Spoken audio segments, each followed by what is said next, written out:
Okay, I think we're live and running. Let me check YouTube. Oh, it looks like we are, although I don't see the screen. Oh my, why do I have a black screen? There it is. Just didn't come through yet. And I don't seem to have the audio issues. In the past, I had this issue where there was double audio. I don't know if you folks can hear the stream. Let me test it. Yep, the audio is working, so it looks like everything's working the way it should. So I want to welcome everybody today. Those of you who are going to be tuning in on YouTube and watching this now or in the future, I want to welcome you here just so that you folks know what's going on. And again, I'm addressing the people who will be watching this as a video on YouTube. This is School of the Umpire. It's put on by the Southern California Kriegsspiel Society. It's our first time, actually, so I don't want to sound like we do this all the time. This is our maiden voyage, if you will. The Southern California Kriegsspiel Society has been around for several years. We've run face-to-face Kriegspiel games in Los Angeles.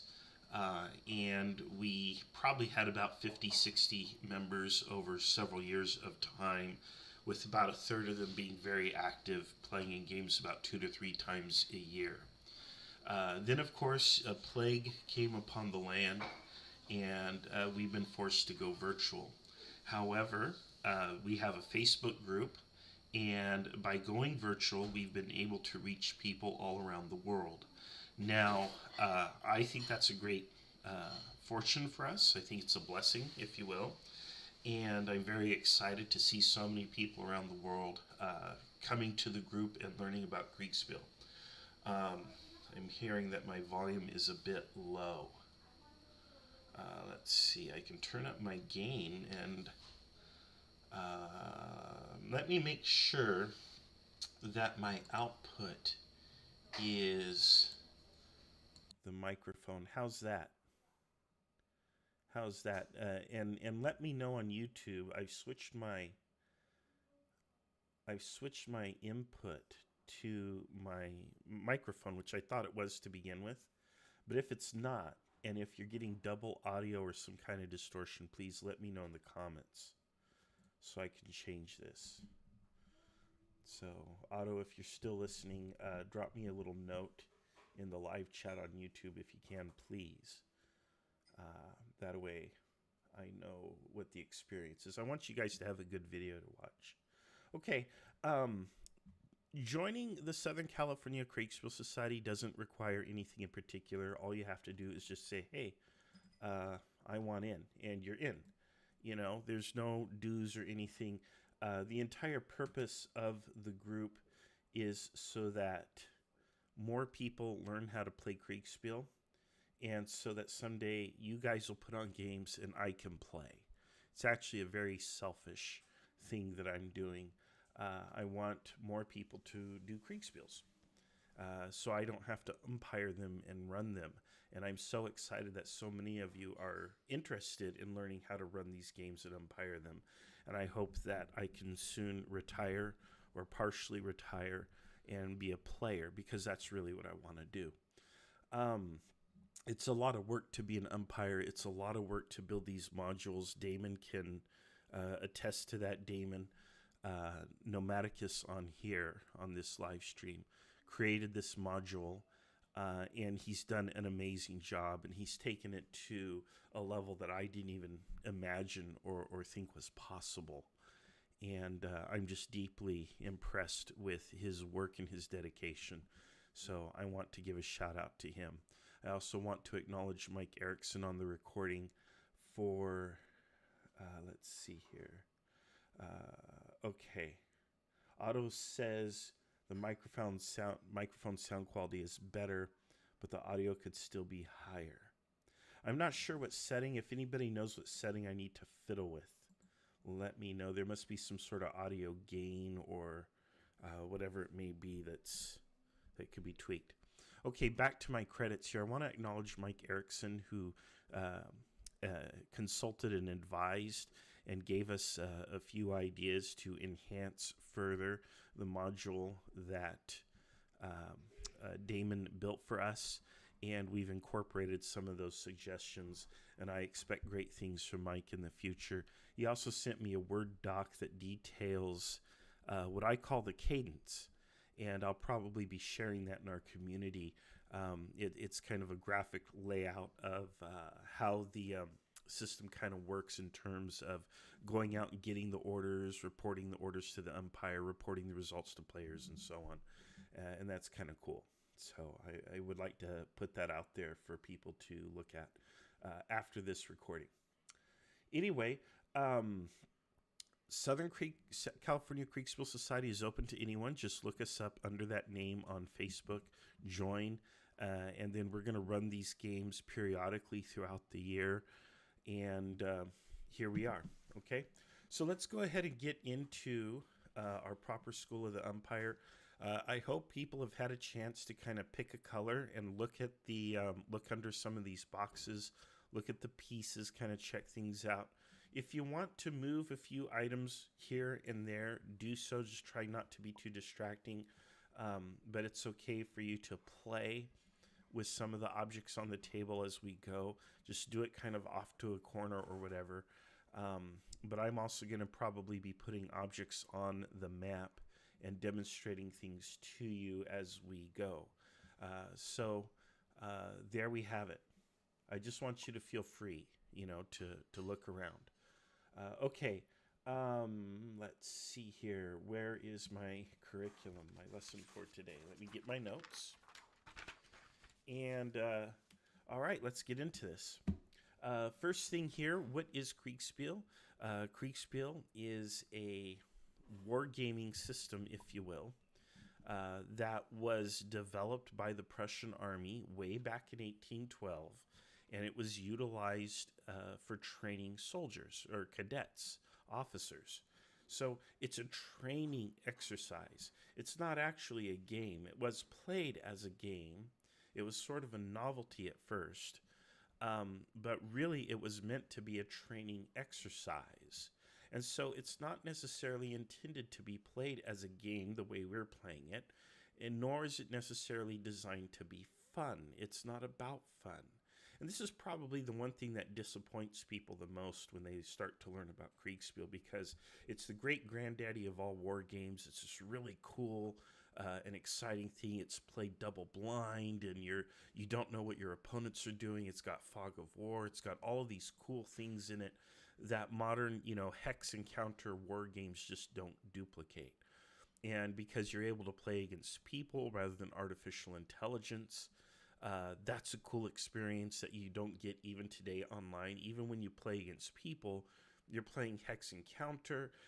There's gamey things that people do. People learn the rules and they learn certain tricks, and they can do those. Whereas because Kriegspiel is umpired, and because we actually don't share the rule set with the students, we actually kind of keep it secret. We don't want the students to know the rules of Kriegspiel. We actually just want them to give orders organically, the way they should, in accord with how they've been trained or what they know about the type of warfare that we're modeling.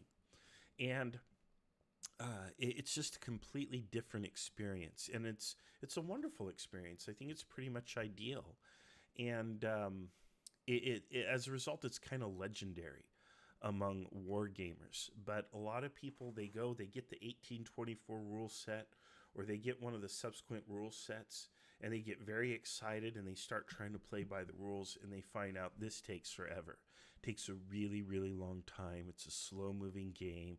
You got to roll dice for every little, exchange of fire, every volley. You roll a die, and so on, and it bogs down very quickly. And again, that's because it's meant to be a training exercise, not a game. So what we have done is we have kind of distilled this down, and that's part of a long tradition of distilling down the rules of Kriegspiel. The 1824 rule set was refined and refined and refined over and over until I think the late 19th century, when they finally said, you know what, let's just have some smart guys sitting around deciding this is how it's going to be. They even eliminated the use of dice. There were no more dice or anything. There was just the pieces, and whoever the umpire was kind of saying, okay, this group takes a lot of losses, this group some, whatever, and adjudicating things that way.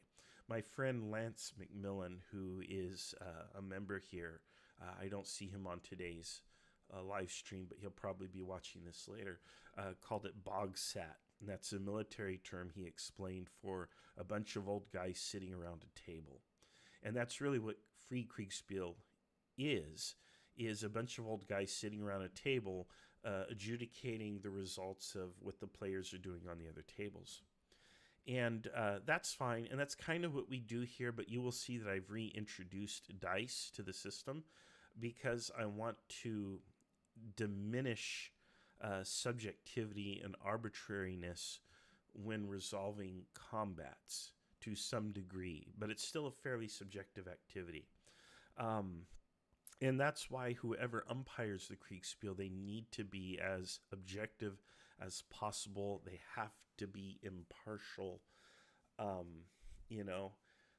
That being said, it's one of those things where you have to decide what you want the students to solve, what problems you want them to solve, because again, it's a training exercise. So this gets us to the second point in my lesson, which is what are the essential components of Kriegspiel? And those essential components deal with, it's played double blind. Generally, you have three tables, a red table, a blue table, and the umpire table, or what I sometimes call the God table. The umpire, he sees everything that's on the table. Could also be a she. But the umpire sees everything that's on that main central table. And the side tables, you only see what's visible to your side. Now, what we've done in this particular module is we've improved the fog of war experience, and when we play next week, the plan is to impose a sort of fog of war on all the players so that you will only see those things visible to your commander, or what we call an avatar. And just so you know what the avatars are, they're these little pieces here on the stands. And, well, there we go. I'm just throwing it across the board. But this is an avatar piece. And in the actual game, we're going to have named custom avatars with your names on them, I hope. And that's how we'll know, hey, that's you. And it will look even fancier than this. But that piece represents your place and your position on the battlefield. Okay. All right. Getting back on track now, because I've gone down a bunny trail talking about the avatars. Very exciting.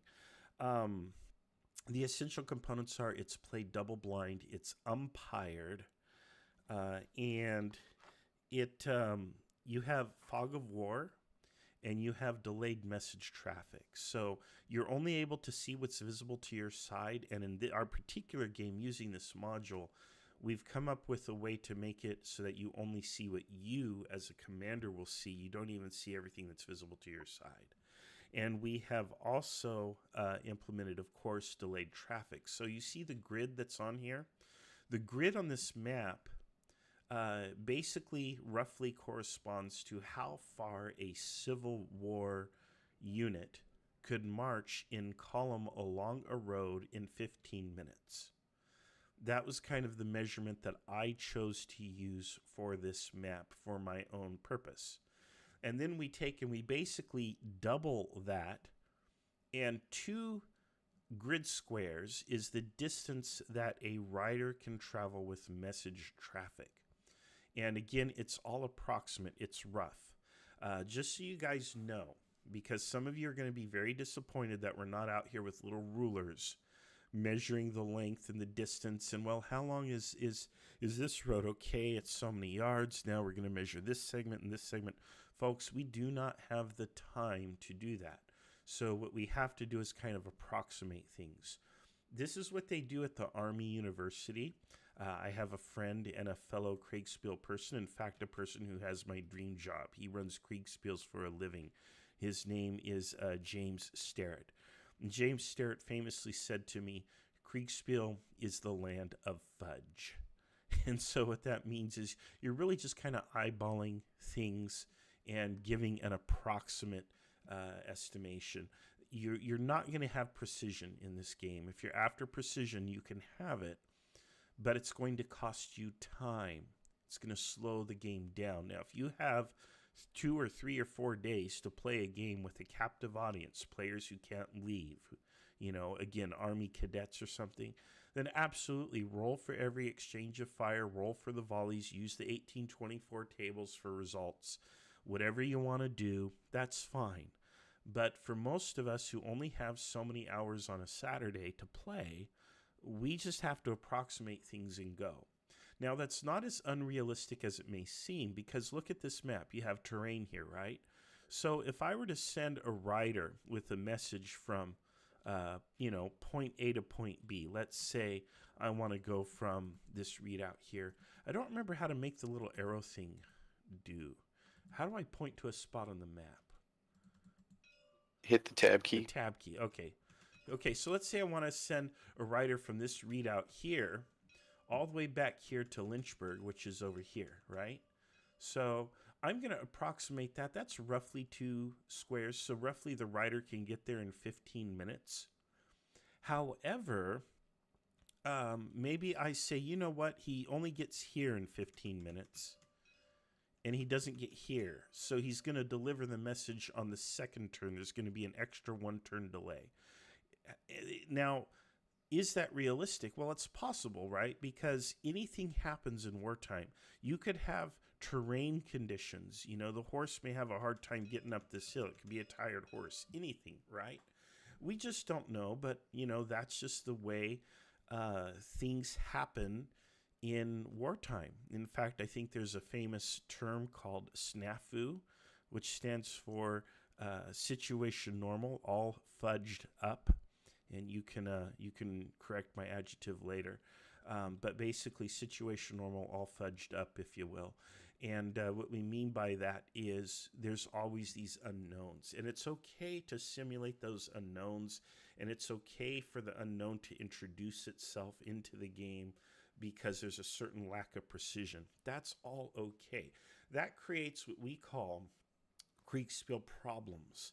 And that is the final component of a Kriegspiel that I want to mention to you. They're called Kriegspiel problems. Now, Kriegspiel problems are generally these official objectives that an umpire or a professor, an instructor, would give to each student to solve. And in fact, in some of the old Kriegspiel books, there's actually a list of Kriegspiel problems. And you're told, hey, here's what you have.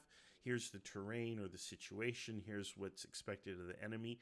How would you approach this situation? It's called a Kriegspiel problem. And there's actually a whole list of them that you can go through and try to solve on your own, solitaire fashion. But what we do in these games is, as an umpire, when I design a scenario, I try to give people problems. And everybody usually has some problem to solve. Now, you may or may not have a specific problem that I've presented you with. But you're going to have problems nonetheless, because that's just the nature of the game. And as an umpire, I am judging you based on how you approach your problems and how you solve them. The cool thing about Kriegspiel is it's not about what side wins a battle. Because you could actually, as an umpire, create a scenario where one side is in a no-win situation. A very famous example of this, if you enjoy the series Star Trek, is the Kobayashi Maru test that Enterprise Star Trek Captain Kirk has to pass when he is himself a cadet learning how to become a Starfleet officer. Now, of course, this is fictional, but the scenario that he is put into is literally a Kriegspiel. He is put into a no-win situation. And what's being tested is not whether or not he can defeat the bad guys. What's being tested is his character response, his reaction to being in a no-win situation. What does he do when he is put in a situation where he has an ethical responsibility that conflict with his orders, his stated orders? What does he do when presented with that conflict? And that's what they're testing in that test. It's a moral test. And Kriegspiel can be the same way. And we're just looking to see how you solve various problems. Now, most problems aren't that deep.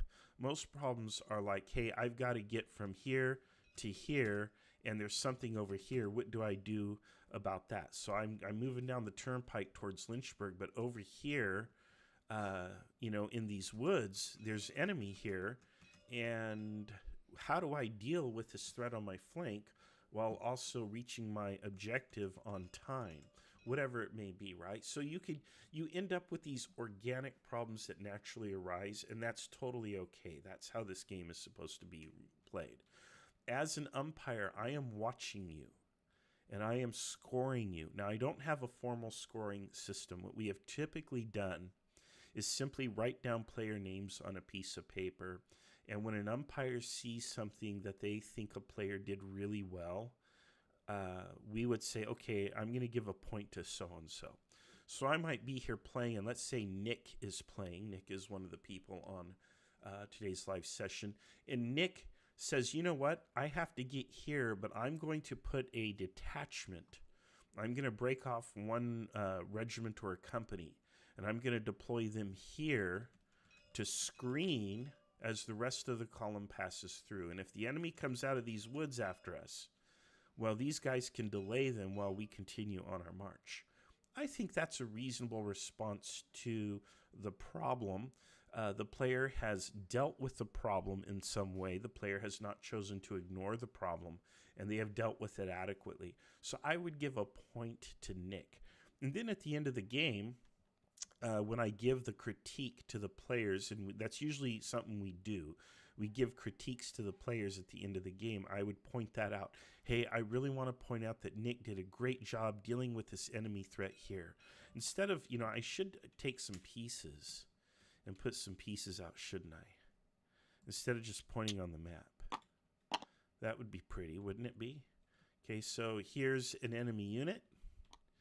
And here is the column that has to go through here, and we're going to deploy a unit here, and the rest of the force is just going to, oh, here we go.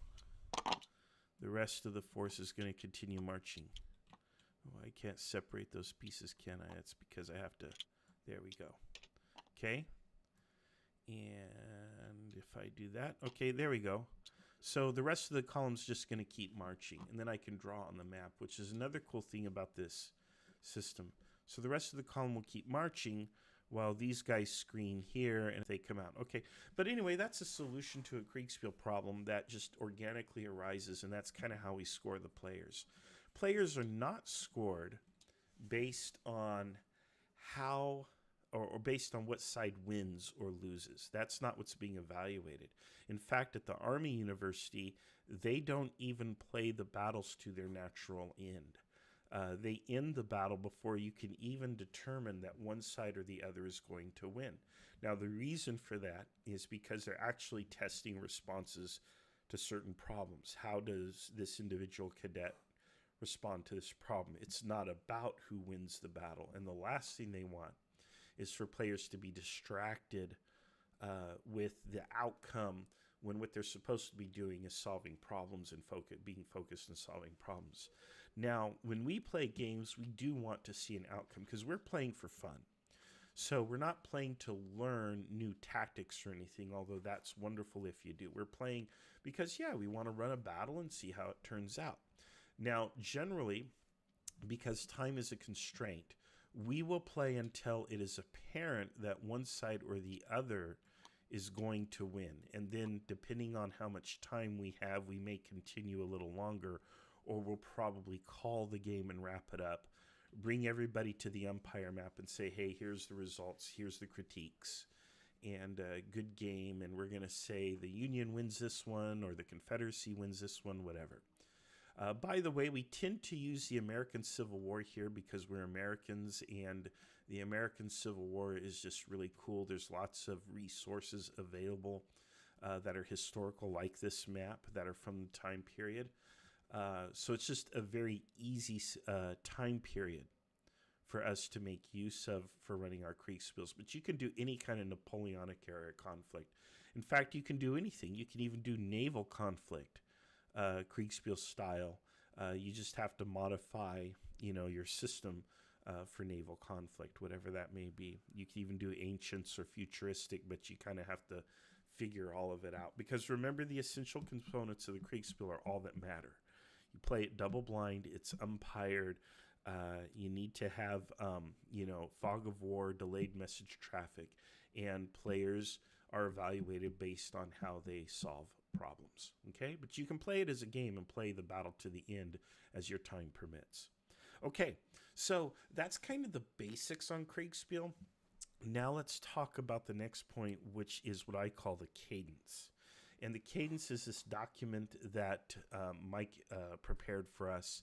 I'm going to share that on Facebook after this session if you want to look at it. But the cadence is actually a very simple thing. And it's an important thing because a lot of people get it wrong. And it's where we get to all kinds of trouble in Kriegspiel. And it is a problem for the lead umpire to solve. It's my responsibility when I run a game to manage the cadence. But I have a hard time with it. It's one of the things that challenges me. So we move the clock in 15-minute increments. And you can use any kind of clock or whatever, or you can even write on plexiglass or plastic or a whiteboard or chalkboard, whatever you have available, or you just tell people. But we move in 15-minute increments because that works for us. So every turn is 15 minutes. And what happens is the umpires go to the players on each side. So the side umpire will come here to this player here. This is Nick playing as Mayoraz. And I go to Nick and I say, okay, Nick, what are your orders? And Nick tells me, I want to do whatever. Maybe Nick tells me, let's see, Nick, why don't you put a couple pieces out, please, somewhere? Put a couple pieces. Can you hear me, Nick? Yeah, put a couple pieces out, and that will be your force. And then let's have Pneumaticus here. Can you put a couple pieces out near Nick's pieces? Just not right on top of them, but near them, like in the area. Okay? Want mine to be opposing force? Yeah, you're going to be the op for, yeah. Opposing force. So all right. no problem. Okay, so what's going to happen is, okay, there we go. So we have our forces here, right? Pneumaticus is setting up his pieces. So you see these pieces are set up opposing each other. Nick, go ahead and, yeah, set your pieces up however you like. Okay. So what we have here, just so you know the pieces can have detail on them or they can be generic. Previously, you saw generic pieces right here. Okay. And we use generic pieces for the other side. So let's say you're on the union table.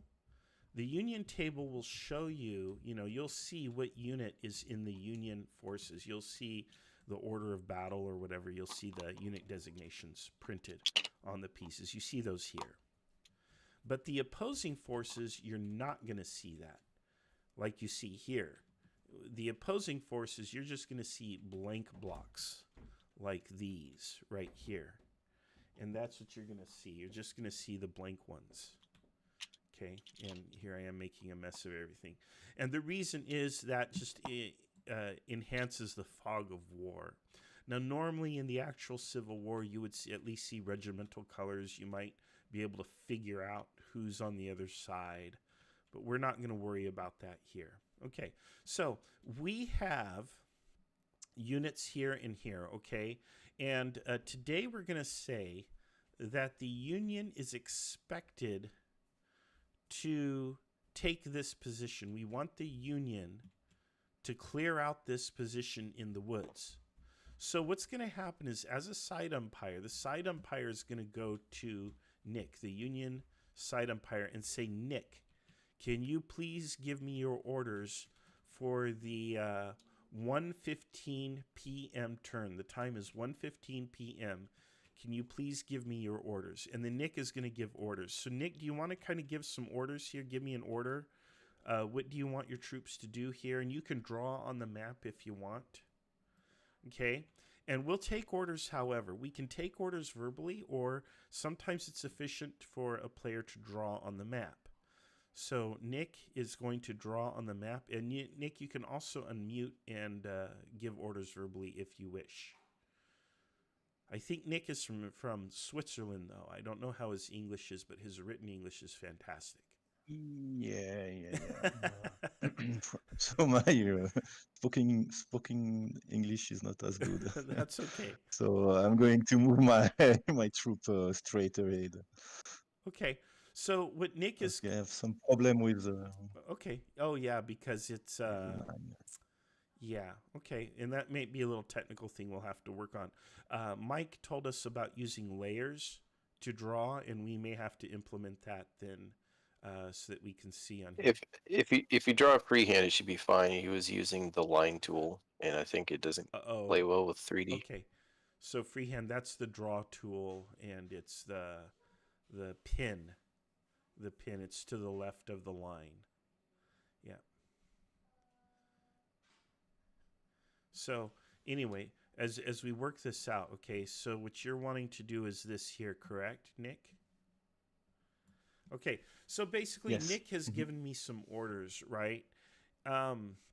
Okay, and then we're going to go to Pneumaticus, because at the same time that the Union umpire is getting orders from Nick, at the same time, on the other table, the Confederate umpire is getting orders from Pneumaticus here. So Pneumaticus, what are your orders?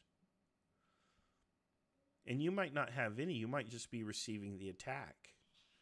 Yeah, they're pretty simple. Hold the line. The only other thing I would say is, just the cavalry's out there screening my flank and harass them if they try to come around. Perfect. Okay. Yep. There we go.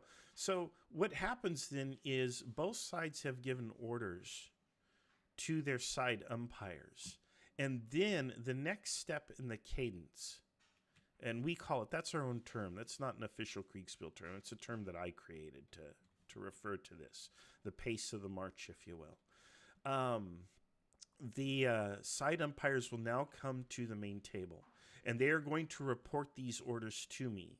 And they may write them on the table, or they may just verbally state them to me, whatever's expedient, right? But they're going to say, okay, Marshal, Nick has his forces moving this way, probably, with an objective of flanking the enemy.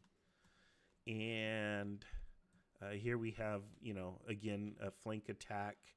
They have cavalry here. Now, I didn't see Nick give any orders to the cavalry. But what will happen here is this battery is going to begin firing.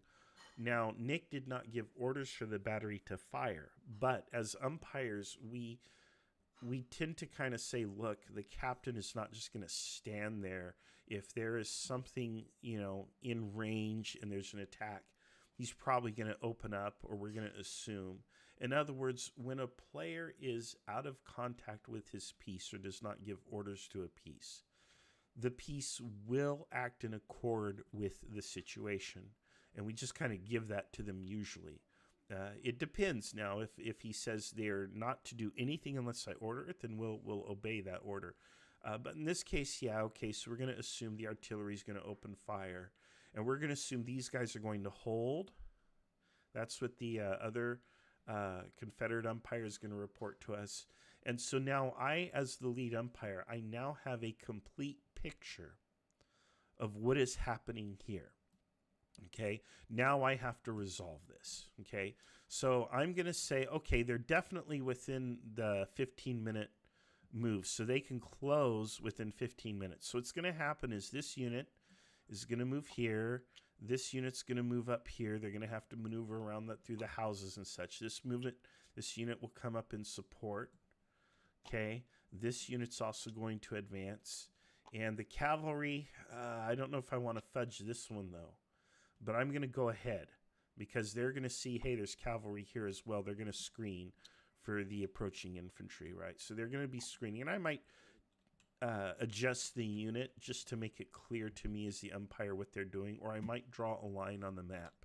The important thing is for me as the lead umpire to know what each of the pieces are doing. Now, when the players give the orders, and this is the next part, how the players should give orders, is what they need to do is they need to clearly tell us what the task of the unit is. Kind of what's my purpose? What's my objective? What are we trying to do? Where are we going? How are we going to do it? Things like that. There are essential elements to orders that they should convey, but at a minimum, the task and the purpose. So here's the task is they're going to advance and to do combat, and their purpose is to take this position. Okay?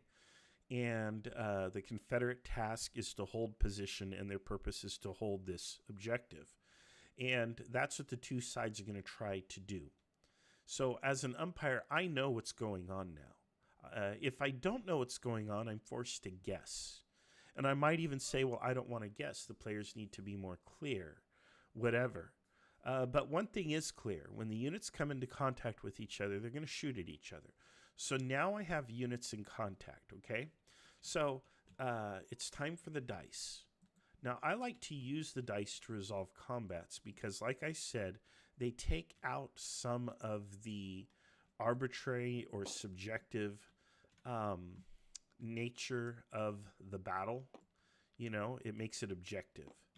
I'm not just saying, well, this happened, whatever, and because I'm the descendant of a Confederate ancestor, go Confederacy, whatever, I'm going to give the Confederacy some bizarre advantage. No, we don't want any of that stuff. We want to, you know, be as fair as possible to both sides. So what I'm going to do is I'm going to say this. Okay, we're going to start with the artillery. This battery is within range of these units here. And we're going to assume the battery will target this unit here. So this battery is going to target the 31st Georgia on the left flank because that's where the attack is. Actually, they're probably going to target both of these. But let's make that the 38th Georgia. That's where the arrow's pointing anyway. Okay? So there's no response. Maybe there'll be counter battery fire. But for right now, we're going to roll a die for this artillery firing on this piece. Now, here's the thing with the dice. A 1 is a miss, no matter what. No matter what. If you roll a 1, it's basically ineffective fire. That doesn't mean you're not producing casualties. It just means that whatever you've done is not really effective. On the other hand, if you roll a 6... and this is our own little rule that we use, just so you know. If a 6 is rolled, then we say that's an effective hit. Like the other unit is going to suffer in some fashion for that roll. All other values in between are just going to kind of be a proportional result, if you will. So let's go ahead and roll this dice, right? We just click the R. I roll the die, and it's a 1. Okay, so this battery fired on the 38th Georgia here and did not produce any kind of discernible result. Maybe they overshot, maybe only a couple guys were hit or injured or something, but it's not effective. All right, the Confederate battery is going to respond, and they're going to start with counter battery fire because they recognize this battery could be a threat. So let's see how the counter battery fire goes. And we roll it. Oh, I picked up a piece, and it's a 2. Okay, so a 2 means, you know, maybe they wounded a couple gunners or something or whatever. They didn't really knock out any guns. It's mostly ineffective fire, and that's the result. Okay, so that's the artillery exchange. Now the troops move into range, and because these troops are on the march, they're not able to fire back at the 38th Georgia yet. So the 38th Georgia is going to get one free shot at them. So we're going to roll the dice. And that's a cocked die, isn't it? Okay, that's a 4. Okay, so a 4 is a decent result. They put some hits on this unit, but they did not stagger it or stop it. The unit's going to keep coming, but they've suffered some casualties. Okay, now the 38th Georgia is going to fire at the 15th with Virginia. Okay.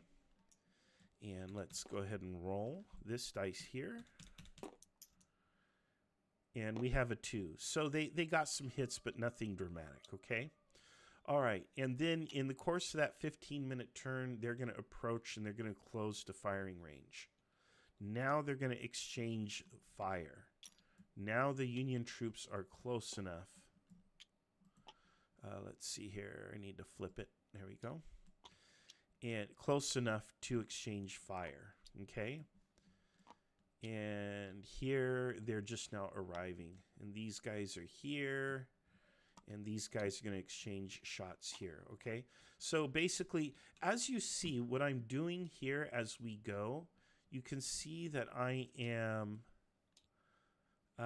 you know, resolving the battle as we move. So here we go. We're going to resolve this here, and I'm doing it systematically from the left to the right.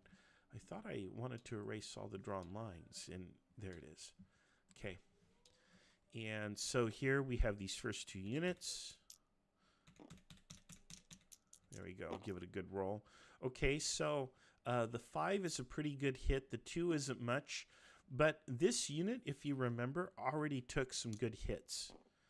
One of my keys is turning these dice unintentionally. So I'm going to roll to determine how they reacted to that hit. Usually it's something I do for a 6. But in this case, because they've taken 2 pretty good punches, I'm going to roll a die to see how they respond.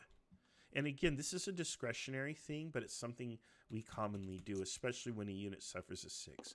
There's a 4. Now, a 4 means they responded mostly okay. Like, they're not going to break and run. They're not going to retreat. They're going to at least hold. So we're going to say they're going to stop. They're not going to advance any further, but they're also not going to be driven back. Okay, let's resolve the next combat here. Okay. And we're going to roll for the 38th versus the 15th. And the 15th gets some good hits on the 38th. They delivered an accurate volley, but the 38th is not going to be dislodged. In fact, we're going to give them a little bonus, if you will, because they're in some kind of cover. Now, this is one of the things that if you were playing a hex encounter war game, there would be a column shift or a +1 to the die roll or whatever because they're on the defensive in the color. In the cover, I mean, and they're supported on the flanks by friendly units. So those are going to be bonuses, and you'll factor those in. And when you factor those in, you might even change the rotation value result on the die. And that's what we do. We kind of fudge it a little bit to give these guys credit for their good positioning and their support from flanking units. Okay. So the two sides have exchanged a volley, but again, this side, you know, the 15th is fine, and who's got the red marker? We need to, there we go, yeah, just covering the piece. And they're supported by the 34th Pennsylvania, so everything's fine there. They continue the fight, and then here the 11th Virginia is going to take fire from 2 Confederate units, the 13th and the 26th. So we need another die. Where are my red die? I had a bunch of them. They disappeared. Let's see here. Oh, there they are. I got too far away. Thanks, guys. Okay, so they're going to stop and exchange a volley. Let me pick up all 3 dice and roll them. And you notice there's 2 Confederate dice. And we have a 3, a 1, and a 5. So that 3, the 1 is a miss. The 3 is, okay, you inflicted some casualties, but it's not going to do much. And the 5 is a pretty good hit. And we'll probably allocate the 5 to the 26 Georgia because they're mostly square. But because the 26 Georgia is in color, that 5 is going to be interpreted as a 4. And that's that. So the 2 sides exchanged. Nothing really changes. There's some casualty on both sides, but nothing too major. Now, here we have the 2 cavalry units, and they're going to be skirmishing because that's what they would be doing. They're not actually clashing. In fact, they're skirmishing on 2 sides of a little gully or whatever. There may be a creek or a stream there. So there's a little bit of distance. They're shooting each other with smaller weapons, with carbines, maybe pistols. So let's see how that goes. Okay, a 3 and a 4. So they both exchange roughly equal casualties. And again, because they're probably going to be in a skirmish formation, it's not going to be a whole lot of casualties.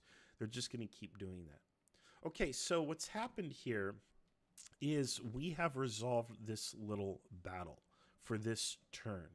And we might say that because we have 4 units here, and the 4 units have now been engaged in about, in a round of combat, we might exhaust the supply a little and reduce it to 3. Well, that was a 3. What's a 4? Oh, it's the opposite. Okay, there we go. The state numbers are counterintuitive. They're the reverse of what I thought they would be. I don't know if that can be edited, Damon. Yeah, I can change that. I just figured that the first state would be full and go down, but I can reverse that. So the number is just how many ticks they've got. Perfect. So I might choose to exhaust a little bit of their supply. Really, if it's the first battle, the first couple battles are actually fights, skirmishes, are actually going to be free in a game, and I don't start exhausting supply until they actually resupply.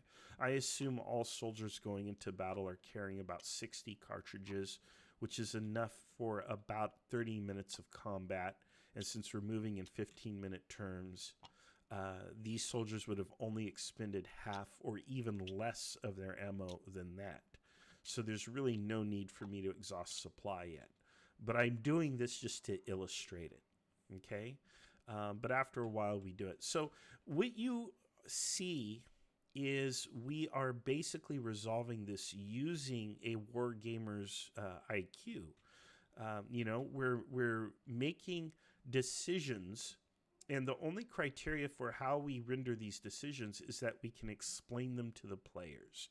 Our decisions should be justifiable. Now, we may not explain them to the players at the time because for whatever reason we don't want them to know the reason. Sometimes, for example, a unit is being fired upon by a more distant unit that they don't quite see or they were surprised, and the officer is back here and the officer is not aware that they're being set upon by a flanking force or something. So we don't tell the commander why a certain result has been applied if the commander would not know the reason, the actual reason. They just have to trust us as umpires.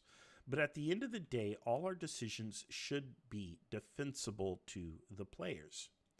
Now, at the end of this, okay, I then report the results to the side umpires. I will tell the side umpire, okay, this unit has suffered some losses. They're stopped here and they're exchanging fire with the 31st Georgia. This unit is doing the same. They're doing a little better than the 54th Pennsylvania, and then the 34th Pennsylvania remains in support of the 15th Virginia, but has not moved into line. Here we have the 11th Virginia, who is exchanging fire with both the 13th and the 26th. We have cavalry, which are skirmishing with no real effect, and we have artillery on both sides also firing with no significant effect. Okay, so I report that to both umpires at the umpire table at the same time. In fact, the side umpires might be helping me to process this turn. And then we go to the next step in the cadence, which is the reports are given to the players. So we come back to Nick and we say, hey, Nick, your troops advanced beautifully. The 54th Pennsylvania and the 31st Georgia have exchanged several volleys of fire. The 54th Pennsylvania has suffered moderate casualties, but they are holding position and they continue to fire against the 31st. The 15th Virginia has also exchanged fire with the 34th 8th Georgia. Actually, I wouldn't tell him the unit that he's fighting. He would see this as a blank unit. So he's exchanged fire with the Confederate troops in the woods, and it's indecisive at this time. They're still firing. And the 5th Brigade, which is the 34th Pennsylvania, remains in support but has not deployed onto line. The 11th Virginia appears to be exchanging fire with a large number of Confederates in the woods, possibly 2 regiments. Your cavalry appears to be skirmishing with no effect, and the 2 batteries appear to be firing with no discernible effect. But you would note that the Confederate battery is engaged in counter battery fire. So they are targeting your battery. And that's the result. Okay? And so you do that, and then you go back to the Confederates, and you give a similar report to the Confederates, and you're done. Okay? And that is how we resolve the combat. And now you see why it takes so long to run a Kriegspiel. Because it's taken me, 20 minutes? I'm guessing 15, 20 minutes to resolve all of these. Now, the reason it takes so long is part because I'm explaining as I go. If I were doing this myself in real time and not explaining everything as I went, I could do this a lot faster. But you see that we're rolling these individual combats, and so that's why Kriegspiel games can take a while. Okay? And we've also resolved these combats to cover 15 minutes of time. So in the next combat, right, it's going to be 1:30, and another 15 minutes will pass. Now, we're only going to roll one combat. I'm not going to sit here and say, well, these guys exchanged 10 volleys apiece in the course of 15 minutes, or maybe they exchanged 30 volleys. And I'm not going to sit here and roll the dice 30 times. I'm just going to kind of roll it once, and that's going to count for everything, right? And good, we've got a 6 here. That's what I wanted. Now, the Confederates have rolled a 6. This is the 1:30 turn, and because a 6 is usually a pretty good hit, and this unit has already suffered a couple of previous hits, they're going to fall back. They're going to fall back. So at a minimum, they're going to be disrupted, and I think I have a marker here for that, okay? And I'm going to draw one, and I'm going to just mark it. Now, you may or may not have these pieces. You don't have to have them. They're not part of standard Kriegspiel. I use it just so we keep track, right? But now I know this unit has fallen back and it's disrupted. They're basically out of the fight. And a unit that's disrupted is going to be out of the fight for at least a turn or two while they recover cohesion, reorganize, while they rally. Things could get worse. Let's see, does this... Okay, no, that's surprised. Surprised means that the unit can't receive any orders.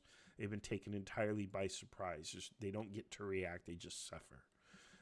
Or maybe the unit is shattered, in which case we have a flip side, and the unit is completely shattered. And a shattered unit is going to probably take a long time to recover, several turns usually, okay? And so on, okay? The commanders can give any order that is reasonable. It is rare that we will reject an order. We will reject orders from a commander if we feel that the orders are impossible to execute. Like, let's say they're like, okay, I want the troops to climb a cliff.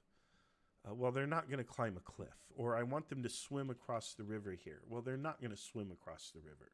No, those orders are going to be rejected.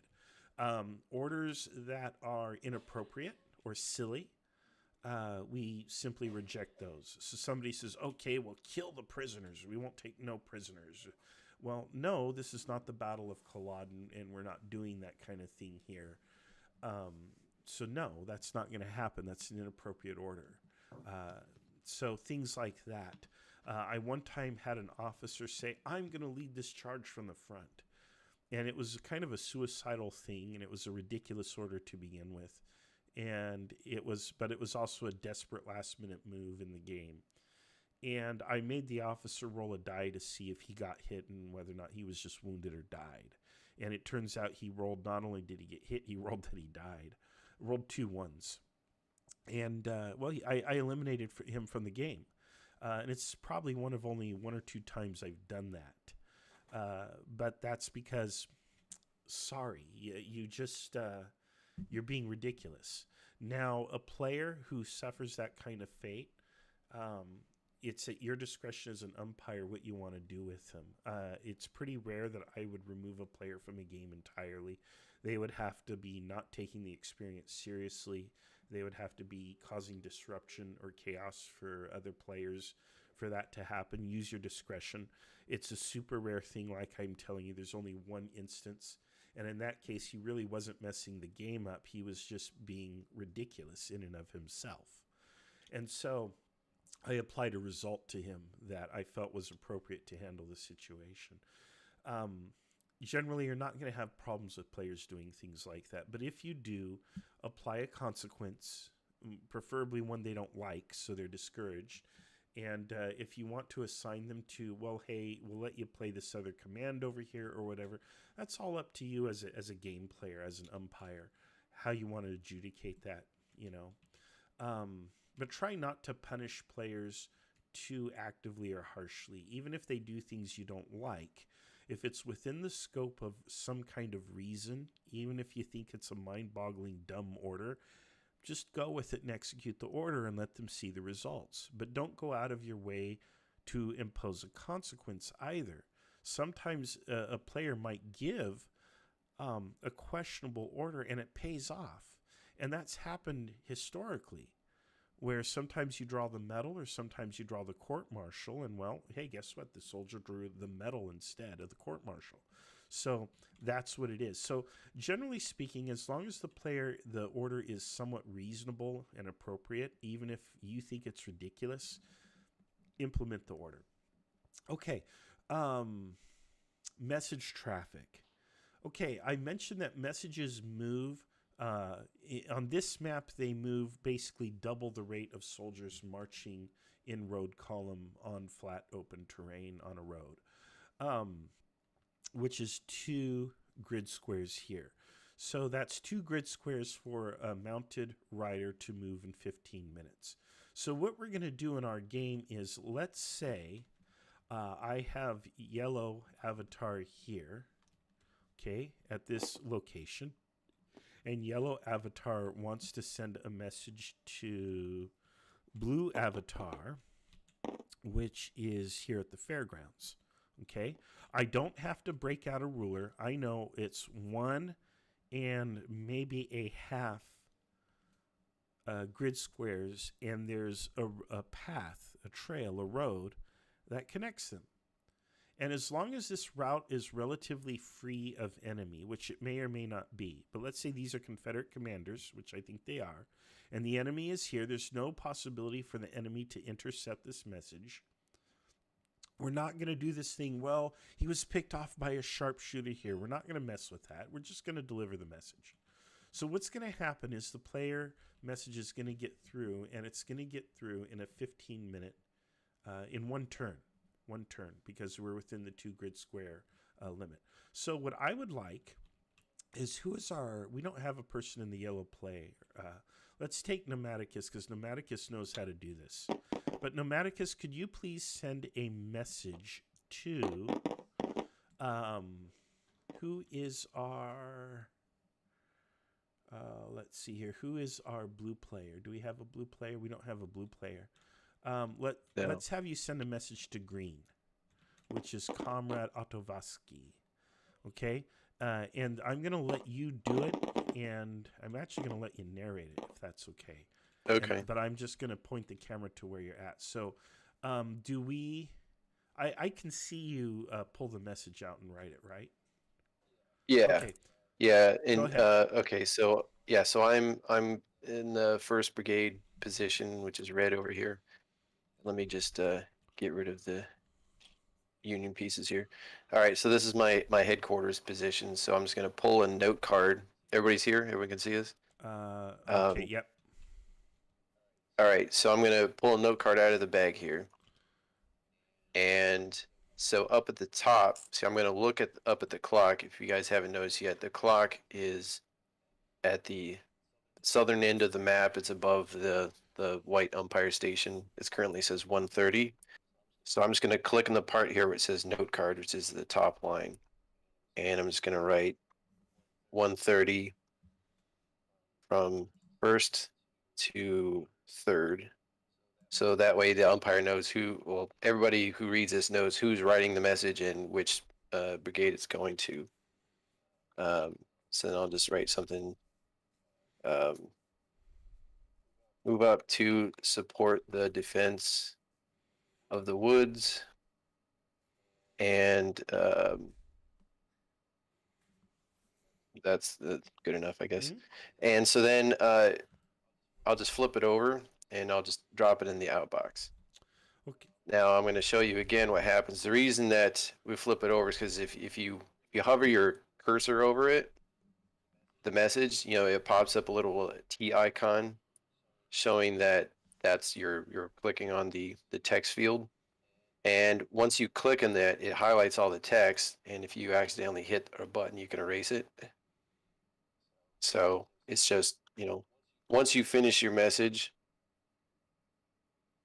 I have to remember what I wrote here. Move up to support the defense. Anything for now. Yeah. And so then just click outside of it, so you're deselecting the text field, and then just hover your mouse over it and hit the F key, and it'll flip it over. And now it's also not readable to other people who just happen to be, moving past. Because the idea here is that, you shouldn't be seeing what other people's messages are. So you just leave your message in the outbox. You can, you've got an infinite number of message cards here. So whatever you feel like writing, just write it and properly address it and drop it in the outbox for the umpire. And he's going to then move it to the message box. It's in this white area. Tell you, do you want to delete the hidden field just so everyone can see what's happening in there? How do I do that? Just go to zone and hidden. It's F3. And you can maybe even just right click on it since you're the host. There you go. Okay. All right, so this is the message track here. So this is kind of like a little matrix for the umpires to keep track of message traffic. So it was addressed to the 3rd Brigade commander. Okay, so it's gonna. And we've already. I'm trying to. Yeah, and so we've already determined that it would only take 15 minutes to arrive to the other commander. So we just put it in the 15 box. So if you see here, you've got 1 hour, which is probably not going to happen. 45, 30, 15. So yeah, so this is the 3rd Brigade column in the 15-minute row, and so you just set it there. And so as the message umpire may, let me drag a few more messages over here. And just so while he does that, I know some of you are watching this and you're like, well, but we're not going to use this system.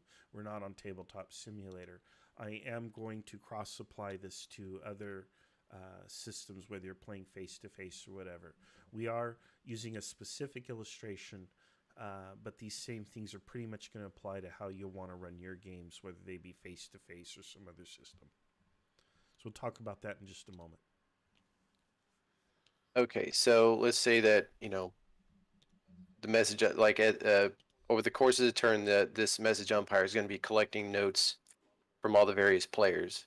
And by using, just glancing at the grid, you determine how long the messages take to arrive to whoever they're going to. At the very first thing you would do when we roll over to a new turn is he's going to advance the clock. Okay. Which all the players can see here. So we move to 145. And then he's going to take all the messages, going to highlight them, just pick them up, and then drag everything down 1 row. And so now you can see how these other messages have now gotten, closer to their destination, and now we have a message that's in the green row. That means it's now arrived at that particular person.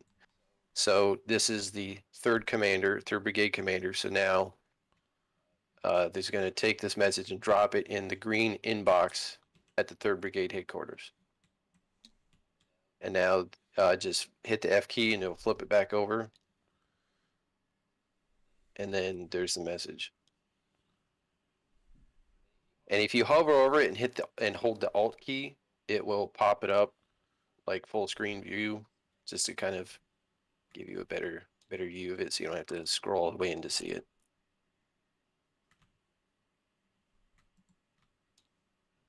And so There we go. the little tent there also serves as kind of a storage bag. So over the course of the game, you can take old messages and drop them inside of the tent. There you go. And now it's inside. And so then you can just drag it out, and then it's last in, first out. So the order you drop them in is the reverse order they'll come out. Otherwise, you can right click on it and hit search, and it will pop up a searchable box so you can see all the messages that are stored inside of it. Great. Okay. And yeah, if you guys want to play with that while we talk about this, that's great. Go ahead and do so. We'll be using this system next Saturday at our big game. For the rest of you who are watching and you're like, well, how do I do this? How do you guys do it? I would propose a similar system. If you want to set it up at the main umpire table, what we typically do is we give players small pieces of paper, no bigger than a Post-it note. And if you don't know what a Post-it note, it's a small square piece of paper, only like 4 or 5 inches, I think, on a side, like I think 4 inches on a side. And that's what you want. You want them to have small pieces of paper. There's a couple reasons for that. One is you don't want to give them space to write a whole novel. And second, historically, paper wasn't as common as you would think on the Napoleonic or Civil War battlefield. If you wanted to send a message, it was usually done on a slip of paper, and that was it. That was what you had. You had to ration paper even more carefully probably than you had to ration ammunition. So it wasn't one of these things. A lot of times the messages would just be carried verbally by a courier, messenger, whatever. So we want to simulate that. We want to discourage players from writing really long, detailed messages. Things need to be short and to the point.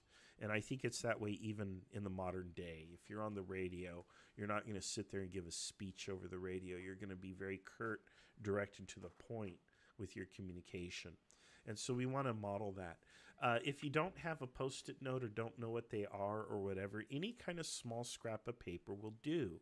A little tiny notepad, a 3x5 card. That's what these are. We call these 3x5 cards here in the United States. Anything similar to that is sufficient. And what you do is the players then give these to their side umpire. Now, you may or may not have an umpire to manage the message traffic. We generally have one of those here, but that's not always the case. In which case, the side umpires or the lead umpire just kind of fill in. But what you do is you receive the message. It may just be a folded scrap of paper.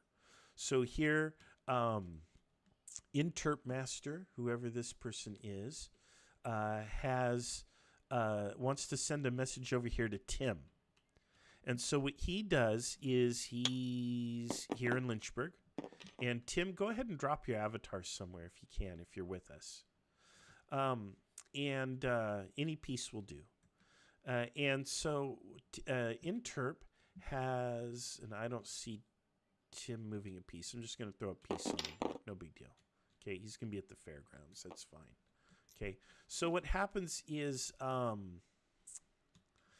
Interp is here in the middle of Lynchburg, and he wants to send a note to Tim at the fairgrounds. So he's going to write on a scrap of paper, and he's going to hand that to the side umpire, and the side umpire is quickly going to adjudicate how long will it take for my message to get from here to here. Now, eyeballing this, it's probably a little bit more than one grid square, but we're going to go ahead and fudge it and give it to him, especially because we got these nice, clear, open roads, whatever. And so what we're going to do is we're going to say it arrives in one turn. So I'm going to take on the back of that folded scrap of paper, and I'm going to write 2 o'clock on the back side of that paper. And then I'm going to actually deliver the note to this player. I'm going to hand it to Tim. But Tim is not allowed to read the note until we reach the 2 o'clock turn. So that's how we handle it in the real world when we play face-to-face games. We'll actually deliver the note instantly, but the player is not allowed to read it until the time comes. And players are, of course, not allowed to act on anything they see on the map if they would not know about it. If they haven't seen it with their own eyes, their avatar hasn't seen it with their own eyes, or they haven't received a message, they're absolutely not allowed to react to anything happening on the other side of the map. That's one of the things that the umpires have to watch for.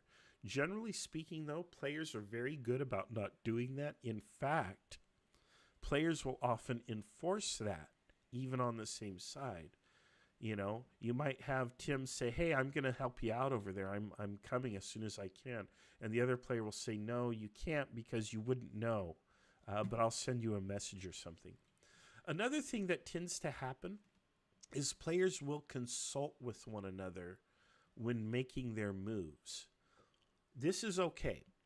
And the reason is I don't want the players sitting around in silence when it's not their turn, because that's boring. And the other thing is they would have a staff. Let's say you're a brigadier general and you're commanding a brigade and stuff is happening. Well, you would have staff officers to speak to, and you would probably be speaking about what's going on the battlefield. And so, in a way, your fellow players also simulate your staff. And so it's not like a bad thing if you're talking about what's going on. But what you do want to watch for, again, is players reacting to something across the map that they would not know about. And you also don't want one player running the map. In other words, you don't want one player to say, okay, you need to go over here and do this. Okay, you need to go over here and do this. And you need to go over here and do this. Because there are players that are like that. They're very competitive and they want to win. And they're going to try micromanaging or hustling or buffaloing or whatever you want to call it the other players on their side. Don't allow that. Don't allow that. Tactfully and reasonably intervene if that happens. At the end of the day, the players are giving their own orders, and they alone are being judged for the decisions they make and have to suffer the consequences. Do not allow one player to tell all the other players on his side what they should be doing, okay? It's not helping out, okay? Helping out is maybe explaining the basics of the tactics. Let's say a person is coming to a game and they're unfamiliar with Napoleonic tactics. It's okay for the fellow players to explain the difference between a line and a column, or tell them what a skirmish line is, things like that. That's fine. But you don't want them saying, okay, you need to advance here, deploy into line, and hold that position. No. If you want them to do that and you're in a senior post and you're allowed to give an order to that player because that player is your subordinate, then you write the note and you give it to the umpire. The courier will deliver the note, and then the player, it's up to them whether or not they choose to follow the order. Players can, of course, defy orders just like they would in the real world. But anyway, that's how message traffic works. And then those are some things that you need to watch for, is players, trying to kind of run the system. And the other thing, the last thing I want to go into is umpires, the side umpires in particular, is the players are going to distract the side umpires all the time. The side umpire has to be a very disciplined person in order to keep up with the cadence. Remember, they have to get the orders and they have to get back. Don't allow players more than maybe 30 seconds or so, or maybe a minute, depending on how many elements and how complex it is. Don't allow more time than is reasonable to give orders. If you go to a player and you need that order and they're just not ready, they're not going to give an order. Now, their units are not going to just stand there. They will act in accord with the situation. But there is not going to be a new order from their senior commander. Also, players feel pressured to give orders, and sometimes it's not appropriate to give orders. You do not have to give orders every turn. Let the players know. But the big thing that I want players to know and umpires to know is that side umpires are not there to answer all of your questions. They are there to take your orders and give reports, period. End of sentence. They are not there to tell you how to play the game. They are not there to talk about, another cool war game that you want to play, or what they're doing tomorrow night, or whatever that may be. No, they're there to take orders and give reports, period. And if you're engaged in conversation that is not taking orders and giving reports, you are slowing down the game. Now, that might be okay. You might just be, hey, we're just doing this for the heck of it on a Saturday and we're all having fun. And that's fine. There's no problem with that if that's what you want to do and you want to have fun like that. But please understand that if you start taking questions and answering questions and having conversations and so on, you are slowing down the game. So how fast do you want the game to move? That's up to you and your side umpires to control that. If players have basic questions like, how do I write a message for Tim, let's say Nick wants to write a message for Tim, and Nick has never played Kriegspiel before, so he says the side ump to the side umpire, How do I send a message to Tim? That is actually a question that Nick could ask Tim, who's played before, or whoever else. So the players can answer those kinds of questions among themselves. You do not need to distract the side umpire from their duty, okay? And that's also something as an umpire you may want to go over prior to the game. Just teach how to play Kriegspiel to the players before they start, so that way you don't end up in those situations. All right.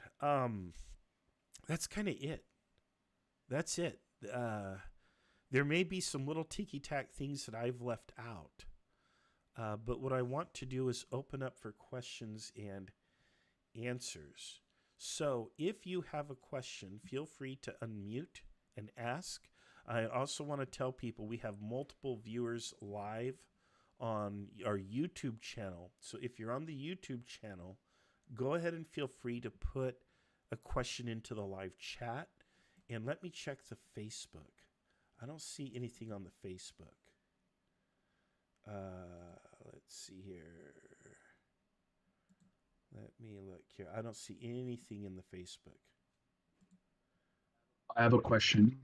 Okay, go ahead. Yes, I want to take questions from any sources that I can see. Go ahead. So you said to send messages, you need to pick up a card and write something in it, and then the side umpire is going to get the card, and then it's going to give it to you, and then you're going to decide when the order gets there. But that's for orders between players. What about orders for you and your own forces, and your own troops? Okay. Do you need to do that as well? Yeah, great question. Generally, we'll take orders verbally or drawn on the map. I use written communications only for communications between players. The reason we do this is it takes too long to write dispatches to units that are across the map. Now, you can do that. It's really up to the umpire discretion. But in our experience, we have found that it's faster for you to just give me that order verbally, and for me as the umpire to make a note that, okay, in 30 minutes, an order is going to arrive across the map telling these units over here that they need to do something. So it's really up to the umpire how they want to handle it. And that's kind of my answer to that. But the more writing you make players do, the slower things move, because it's really hard to write all that up. And then you have to interpret the written order. Now, you might want to do that. Let's say the Kriegspiel problem is, I want this player to demonstrate they know how to write a clear and concise order to a distant unit. Then yes, you would tell the player, yes, you have to write the order. So you can do that any way you want, but it's up to the umpire discretion. Usually in our group, the emphasis is on speed of play, so we don't do it. But it's up to you how you want to do that. You can do it both ways, and both are just fine. Question. Oh, sorry. No, that's fine. Yeah, go ahead. Okay. As far as determining ranges go, is that something that you just kind of eyeball? I'm just thinking to like the 1824 Reichwitz rules that has the, 50 pages of ranging data. So is that, again, something you just kind of eyeball to keep the game moving? Yes, exactly. Again, Kriegspiel's the land of Fudge, so we do that. And I want to emphasize, there are people like my good friend Jim Ozakowski who says if it's not 1824 rules, it's not Kriegspiel. I respectfully disagree. Again, the essential elements of Kriegspiel are that it's double-blind, it's umpired, there's fog of war, and there's, message traffic delays. And there's problems for people to solve. But I guess I'm a Kriegspiel Protestant or a reformist or something in that way. Yeah, we just kind of eyeball it. Generally speaking, the Civil War, these maps that we're on and stuff, a lot of times, heck, by the American Civil War, if you could see the unit, you could hit it. The rifles were actually accurate out to at least 300 yards. Which is probably, 400 meters? I'm not sure in the metric system. This is America. We use the freedom system instead of that metric system. we measure our temperature in degrees of freedom, F, right, Fahrenheit. But countries that have landed on the moon versus countries that use the metric system. That's all I have to say about that. But we eyeball it for the most part. Let's say, if I go out here on the map, and this unit is here. Here we have the 38th Georgia, and out here we have a unit, the 15th Virginia. Now, they could probably fire at each other. They're not likely to hit each other, though. They could fire at each other, and the closer they get, obviously, the more effective the fire will be. But they could probably reach out and touch you at this range, So it'd be one of those things where if you rolled like a 6 at this extreme range, you just take that into account when reporting back to the player. Yes, and you would reduce that 6, even though a 6 is always a hit because of the range. And I don't know, Damon might be able to calculate that range in yards for us or whatever. I could tell you right now that with the squares being 2 miles, it's basically it happened to equally measure out to 20 inches is a mile. So this is really over half a mile distance between those guys. Oh, okay. Then they're not gonna hit at that range then. Yeah. Okay. Yeah. The size of the buildings is a little deceptive because that's kind of what I was going off of. But okay. It was a hand drawn map from back in the day, and I put the houses down there for flavor. They don't need to be there, but yeah, you can only make things so small. Sure.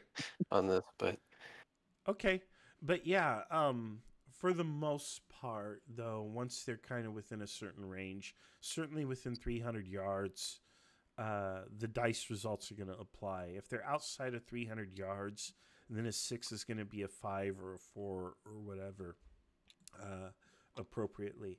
And again, it's just kind of something that we eyeball because we don't have time to sit here with the ruler and measure and so on. And remember, here's something I've left out, but I'll explain this.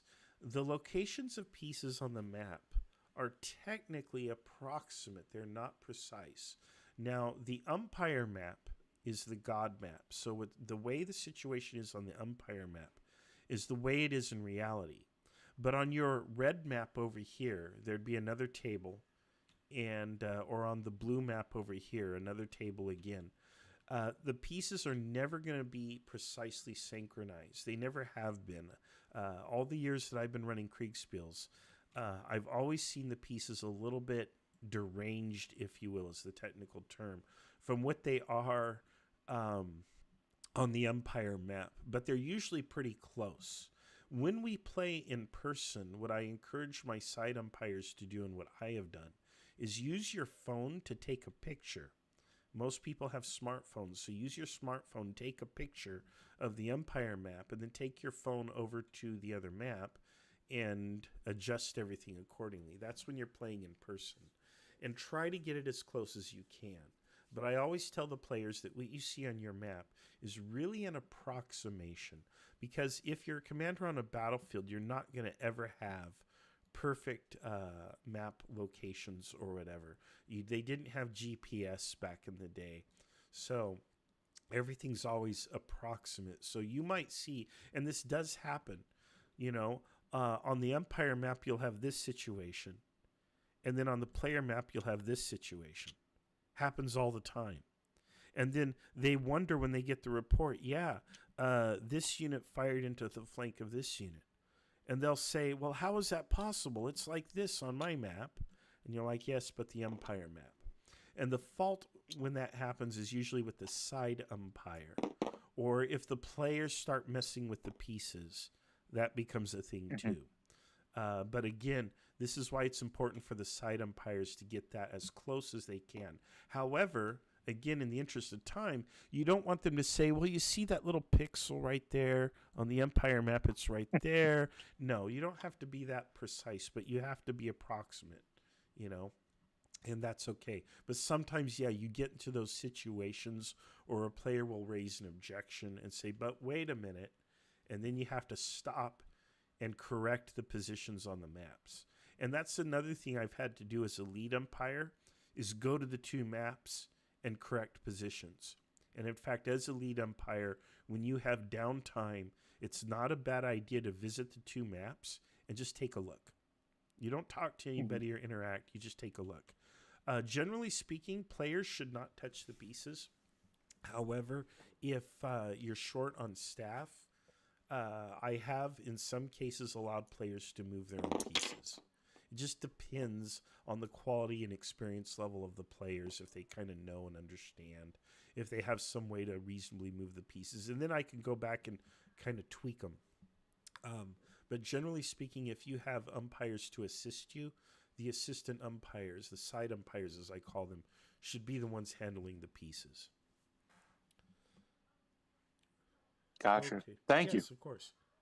I need to take a sip of my coffee here. My throat's getting dry. I apologize. I have a follow-up. Go ahead. Either one. I just have a follow-up question about the map real quick. I didn't quite understand. We have a little map in our own little box, but the pieces are, well, what pieces do we use for the little map?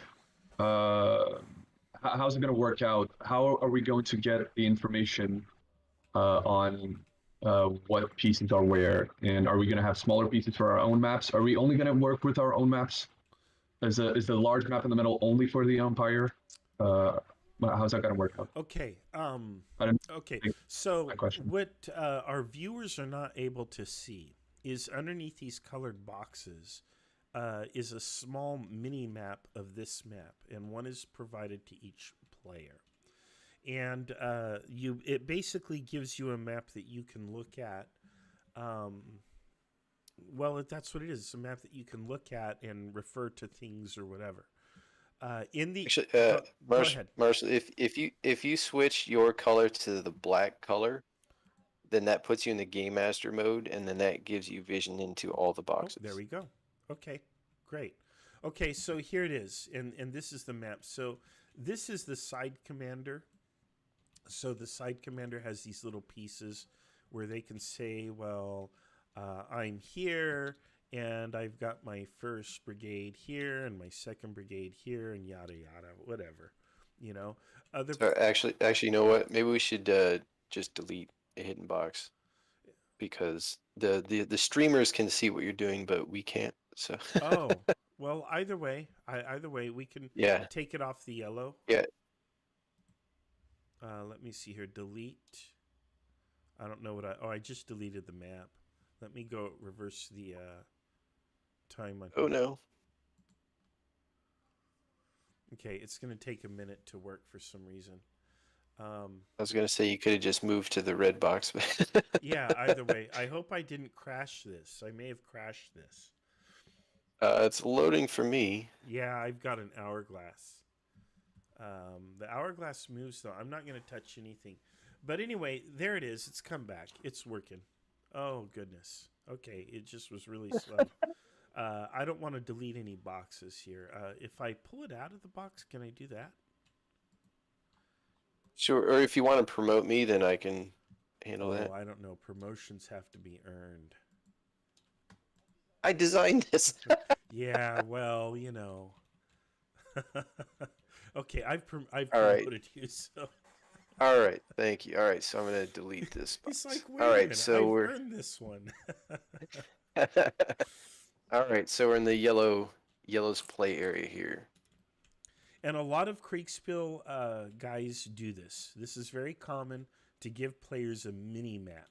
And the reason is they're not allowed to see the main map.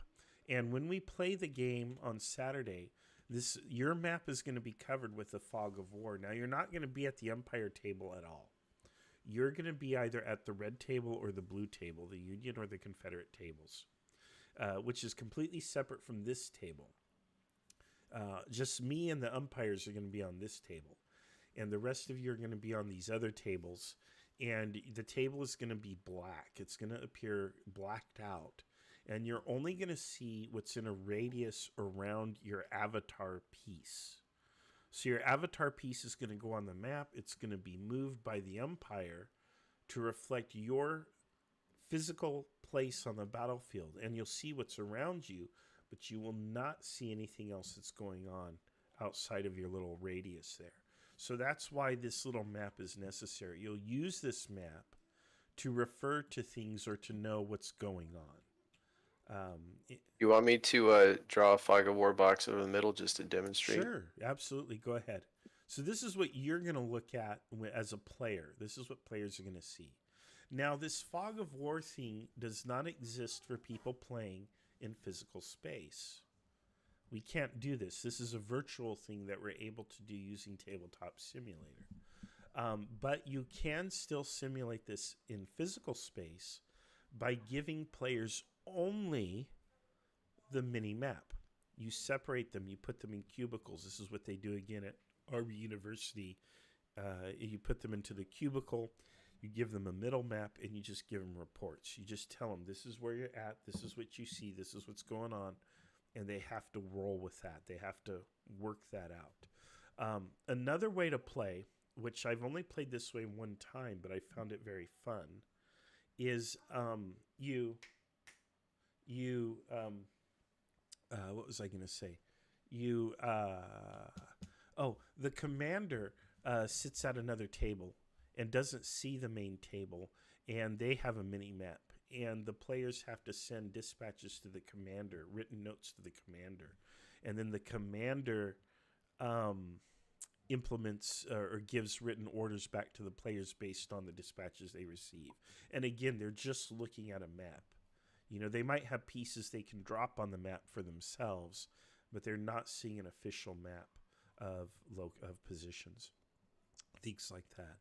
Okay, I think I was distracted here in the house, and I've lost my train of thought. Go ahead, Damon, with the fog of war demonstration, please. Okay, yeah. So the way I set up the pieces on this, the only token that reveals the fog of war for you is your command avatar token. Your own little regiments do not. So, you know, if you send your guys all scattered all over the place outside of your field of view, then you can lose track of them. So the umpire will see all of them. The umpire can see every unit that's on the board, even in the fog of war, but as the players, you can only see within a certain radius of your own command token. And as your command token is moved around, it reveals more of the fog of war. And that's why we leave it to the umpires to move the pieces around. So, you know, you'll give your orders, and then they'll move all the pieces. Now, the little mini map inside your box, it is really just kind of there for yourself, for your own purposes.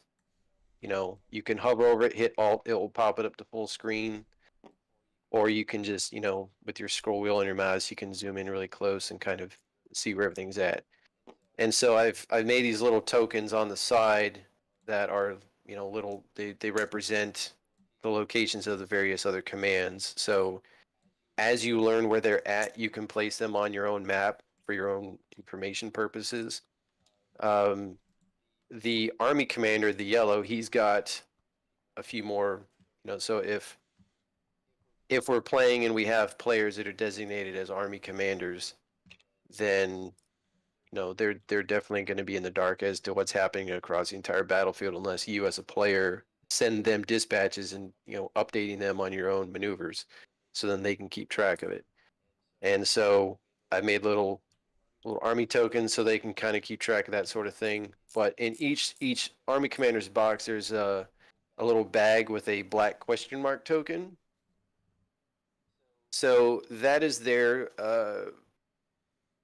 so that if, I think our intent was to give everybody like one cavalry unit. Marshall can correct me on this on the day, but you may have a cavalry unit that you can send out to scout ahead, and it will be out of your view, but it might, you know, at the umpire's discretion, if they encounter enemy troops, they may, you know, give you a note that says your cavalry has encountered an enemy at, you know, say the fairgrounds. And so you can take out one of those little question mark tokens and drop it on the fairgrounds so you're aware that there's an enemy contact somewhere, but, you don't know what it is yet because you haven't personally encountered it, but it's there just to note on your own map. Yeah, and that's correct. I will give people a scouting element.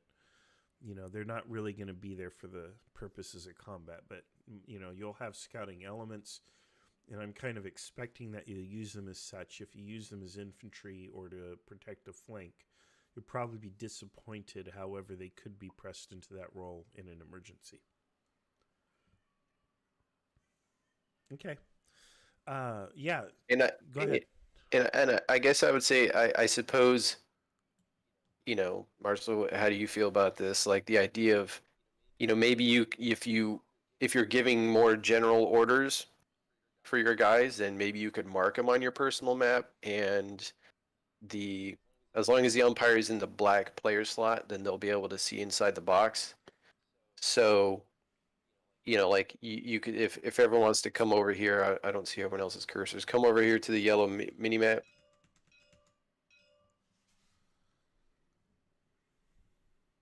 And the players may be All right. looking at it even if their cursors aren't there. But Okay. All right. So let's just say that you're the 3rd Brigade commander who's coming on the old forest road here. And the orders you were given at the beginning of the map was to march towards the fairgrounds, for example. Well, your field of view in the fog of war is going to be pretty small, so it might be pretty tedious to tell the umpire, okay, I'm going to march forward into the black, and I'm not quite sure where I'm going. So you could just sit there and, just tell the umpire, I'm marching up the road, and this is my objective. mm-hmm. And then you can just say that, and they can go, okay, well, that's easy. And then they can just relay that order over several turns until something else happens. Mm-hmm. And if you're doing this in person, a great way to do this is to put the mini map inside a plastic sleeve and give players a dry erase marker, and they can draw on that, and then it can be erased.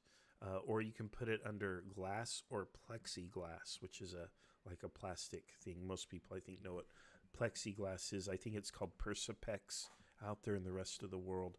But anything that you can mark on and erase with a dry erase marker, that's suitable. And again, you can have an individual player in a little cubicle all by themselves, isolated, kind of sad, kind of boring, but you can do that to them if you want to play that way. And you can give them a mini map, and they can just draw on that. And sometimes, again, that's faster than giving a verbal order. So, yeah. Okay. Great. Let's see. Did that answer the question? I forgot what the original question was. It was more to understand as a player where I'm going to spend most of my time. If it's going to be on the mini map, in my cubicle, or looking at the main map, or interacting with the main map. And from what I understand, mainly give orders and stay within our mini map and look at the main map just to see what our field of view gives us. Yeah, you're probably gonna be looking at the main map a lot because it's pretty and you'll see the pieces and such, and that's fine. But yeah, you'll be able to use the mini map to give your orders to each umpire, and I think that's fine. I think that's a great way to use this system. It's what it's for. I would say your field of view within the fog of war is kind of your small picture view, and the mini map is really just to help you keep track of the big picture on your own terms. Mm-hmm. So if anything is occurring outside of your immediate field of view, I would keep track of it for myself on my mini map. But as far as like giving orders and such, like when you're in a tactical situation, I would definitely be using the main map within the fog of war for that. Yeah, I think you'll be going through it organically. I think everybody's going to kind of know, and I don't think that's a big issue. Yeah, and right. But are you allowed to draw on the main map or no? It'll be up to your side umpire, but there's no harm in it in this case because we can erase the marks very easily. If you're playing in a physical space, though, you're playing in person, that's going to be up to your umpires if they want you drawing on that map, or if they laid plexiglass or plastic over it. That's going to be up to them. Every umpire is going to have a preference. But in our games, I don't have a problem with it. But what I think we're probably going to try to get people to do is use these mini maps for drawing orders. Is what I think we're probably going to do if the side umpires are comfortable with that. So I really think that's good. We'll probably want a little bit thinner lines. There's a way to tweak that on here. You'll really have Yeah, to zoom if in. you Yeah. if you hit the F2 key, everybody, that brings up your pencil tool automatically, and it's probably going to be really large at first, so you can see that. Just hit you have the plus and minus key on your keyboard to shrink it down, and this is unfortunately the thinnest you can make it on this for some reason. That's all right. Yeah, it might be because of the scale of it, because Yeah. I imported the image as a token, so maybe if I change what its object is, then maybe we can get those lines smaller, but Even then, it's not unusable. It's still usable. It still yeah. works. And Yeah, I mean, yeah, like here I could still just draw a line in the little woods where my units actually are, and it's still pretty clear what's going on there. and the other thing is, this is going to be suitable for like when you have the 3rd Brigade here at the edge of the map that wants to march to the fairgrounds. The thickness of the line is just fine for that. And then when you're engaged, you're probably not going to be drawing lines. So when you're in this state here and you're in contact with the enemy and you're fighting, not going to be drawing too many lines. Or if you draw a line, you can just draw it right on the map. So I think we have a solution in search of a problem there. I don't think there's an issue. So I don't think we have to tweak or change anything. I think it's all fine. Okay, that's a relief. Yeah, no, that's just fine. Don't worry about that. So, Okay, yeah, thank you very much. Yeah, absolutely. Yeah, so the mini map is going to be used for giving your higher level, kind of like your strategic orders. Technically, it's not strategic, but how am I going to get to the battlefield and where am I going to commit my troops? Things like that are going to be handled on the mini map. And then on the main map, that's where we're going to say, okay, here's exactly where we're going in. The detail will be on the main map. The general stuff will be on the mini map. And I think that's more than sufficient. Okay, any other questions? I'm checking the YouTube. I don't see any questions on the YouTube at this time. Let me look at the Facebook. I don't have anything on the Facebook either. I got a Go question. ahead. Are there different kind of how would I say it? They say this. Are there like different kind of quality of troops in Kriegspiel? For example, are there like militia and regular and perhaps like elite infantry? Is that something that's simulated? Yes, and we do that often. And I may be doing that a little bit on Saturday. Like I may have 1 or 2 units of sharpshooters in here. I have to talk to Damon and see what he's willing to do, or if we create those pieces. Because I'm already at work putting together what I want the scenario to be. And there's going to be 1 or 2 special units, I think. So yes, that's a thing that's done. And again, you treat those units in accord with the situation. So let's say we have a unit of sharpshooters. Let's say the Union has some sharpshooters here, and this is just a blank piece, but it would be specially designated. I might write sharpshooters on there or something, and we know these guys have, the rifles generally weren't much longer range. They were about the same range as anything else, but they might have a scope or something that allows them to be more accurate. So when I roll, I factor that in. Now, the downside of sharpshooters is their volume of fire is going to be much less than a regiment in line. So you're basically trading volume of fire for accuracy. So again, you just kind of work that out. You still roll the die, so they're still firing, and if they roll a 6, well, hey, look, they shot the officer in command of the regiment. The regimental colonel has been fallen. The major will now take over command of the unit. But maybe there's going to be some kind of disruption as a result of that. So this unit fires on this unit. I know they're the same color, but This unit is in the woods here. The sharpshooters are in the woods. They're firing at this unit as it advances. You roll a 6 on the die. And, okay, we're going to say that means the commander has taken a hit. And so the commander is out of action. He's either wounded or killed or incapacitated. We're going to make that unit disrupted now just to apply some kind of meaningful result to that. But the unit will continue under command. But if the sharpshooters keep hitting them, they're going to lose some cohesion or organization, whatever. But yes, that's a thing that we can model. If you have elite troops, which I've done, I might let them withstand the first 6. So they get hit by a 6, right? These troops are elite. Right here, let's say the 31st Georgia is elite. And the 31st Pennsylvania hits them with a 6. Well, because they're elite, I'm going to make that like a 5. So they're going to take the hits, but they're going to keep their position in line because they're very well-trained, well-disciplined troops. They know that if you flee, then everything is lost. So they're going to hold. Now, if they roll another 6, they might back up or something.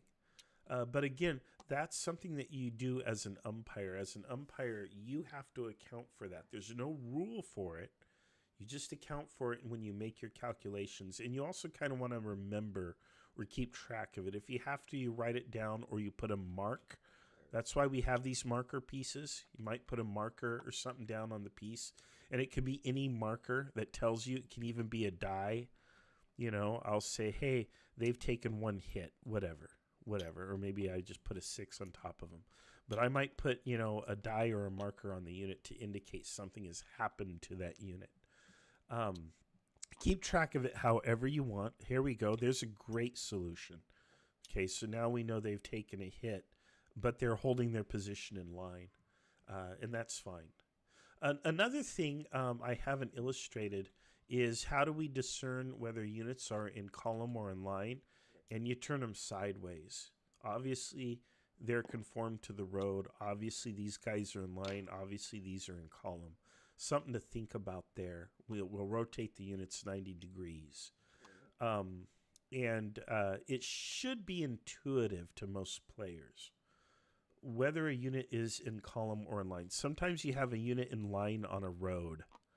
And again, it's situational and it should be intuitive. In other words, you should naturally know what's going on because you know what's happening in the scenario and the side umpires know. So it's not a big problem. So I wouldn't expect a lot of confusion. However, if that is a problem, you can design pieces where you can change their state. This is something that Mike did for us. Mike Erickson created pieces where they look different when they are in column versus when they are in line. And here in Tabletop Simulator, you change the state of the unit. It's an option in this particular system that you can use. In actual physical Kriegspiel, all you're probably going to be able to do is rotate the piece, which is what they did historically. If you want to create a marker, you could do that. I was going to say, and one other kind of thing that's like it did give away is the location of your commander. Yes. Because if your guys are lined up like this and the commander's right here, that's a dead giveaway that that's in a road column formation. Whereas if they're lined up like this, then they're in like battle line formation, moving forward. Yeah, it's really, it's not a problem we have.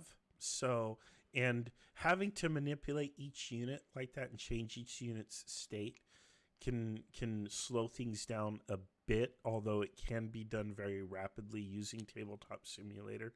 You can highlight a whole group of units and do the same thing to them at once. Yeah, it's not usually an issue, but I did want to mention that because I just was paying attention to that just now. But anyway, yes, you absolutely can model different kinds of troops, different numbers of troops. Generally, in the American Civil War, Confederate formations, Confederate brigades were larger than their Union counterparts. So that might be a thing.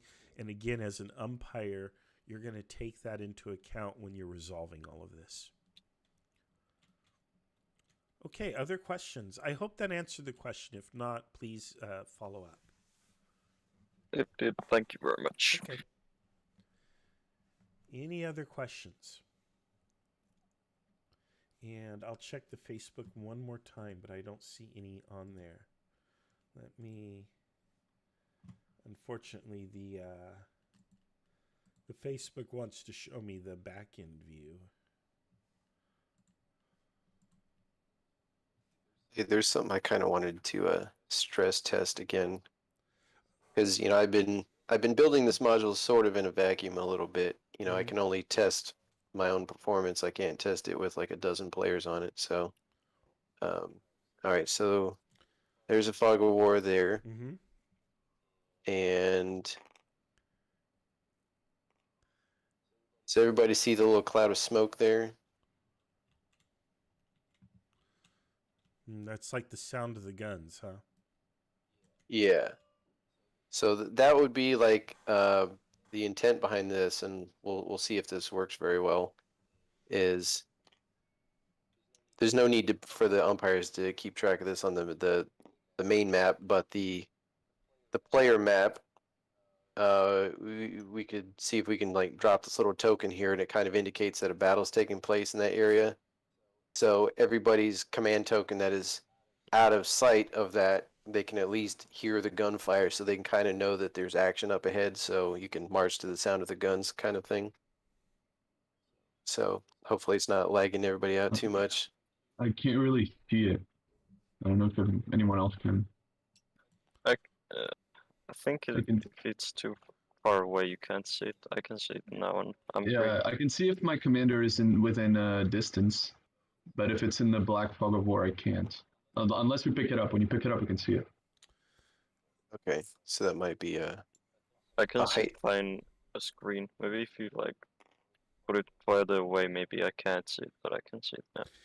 Yeah, because there's some just glitchy aspects of fog of war in general tabletop. So sometimes if you rotate your view around, it might pop up from certain perspectives. There's other times it might flicker in and out. Mine just disappeared when I rotated it. Okay. Yeah, maybe it has something to do with elevation, because I can see some trees in the fog of war. Okay, and like the elevation of the 3D engine. And how to handle this in physical gameplay? If you're playing face to face, you would simply tell players that you hear the sound of the guns coming from like over here in Blackwater Creek. So you're here, and I would tell the player that there's the sound of the guns in the vicinity of Blackwater Creek. You may or may not wish to drop a marker on the map. It's sufficient that you tell them that they are hearing that sound, and that's one way to handle it. Yeah, because that could be something where your own little mini map in your play area. If the umpire says yeah, there was combat around in the vicinity of Blackwater Creek, near the forest road, you could sit there and go like. Drop the little question mark on that area of the map and say, okay, it sounds like it's coming from over there. Because you would kind of only generally know that, okay, I hear guns to the northwest, but you're not even going to know necessarily where in real life. So that might be sufficient. Yeah, and again, that vagueness is part of Kriegspiel. That's a problem that you have to solve. And how do you solve a problem like that? Well, you send someone to look and tell you. Go ahead. Oh, just one quick question. As far as the other player maps are concerned, are we also going to get the bags with the smaller generic Union and Confederate pieces for, our own strategizing, or is it just going to be the question marks? Yeah, I think everybody has the same. I only made the little little miniature army markers for the army commander position, just because. Like they can only see what their avatar can see, which would not be able to encompass the entire battlefield. Whereas you as the player, it seemed like it was unnecessary for you to mark an army unit on the map because they would be within your field of view. like on the actual battlefield, and you would see the actual army pieces there. Okay, and that Gotcha, But gotcha. if that's a thing that everyone thinks they need, then I can put it in. But it didn't seem like it was necessary. yeah, I wouldn't bother just for the sake of simplicity and to not. I mean, we've already added so many elements to this module. What I would recommend then as a player is you just make a mark on your map. That's what you would do in real life. You would either memorize it or make a mark on your map or whatever, and that's that. And the marks can be erased on here, you know. So that's not an issue either. So I know we're tempted to give everybody plenty of little pieces and things to play with. We've put a lot of pieces on this map that are not traditionally present in most Kriegspiels. Oh, sorry. Oh my god. That's okay. I don't know. Yeah. Okay. At least you didn't flip the whole table, right? I can reset it. Don't worry. Yeah. Here, Yeah, I was trying to. Yeah, I was trying to do something with the cloud. I think it's affected by the terrain. Like it goes under the fog of war. yeah. Yeah, the fog was an experimental feature. I think we may just forego that. Yeah, no problem.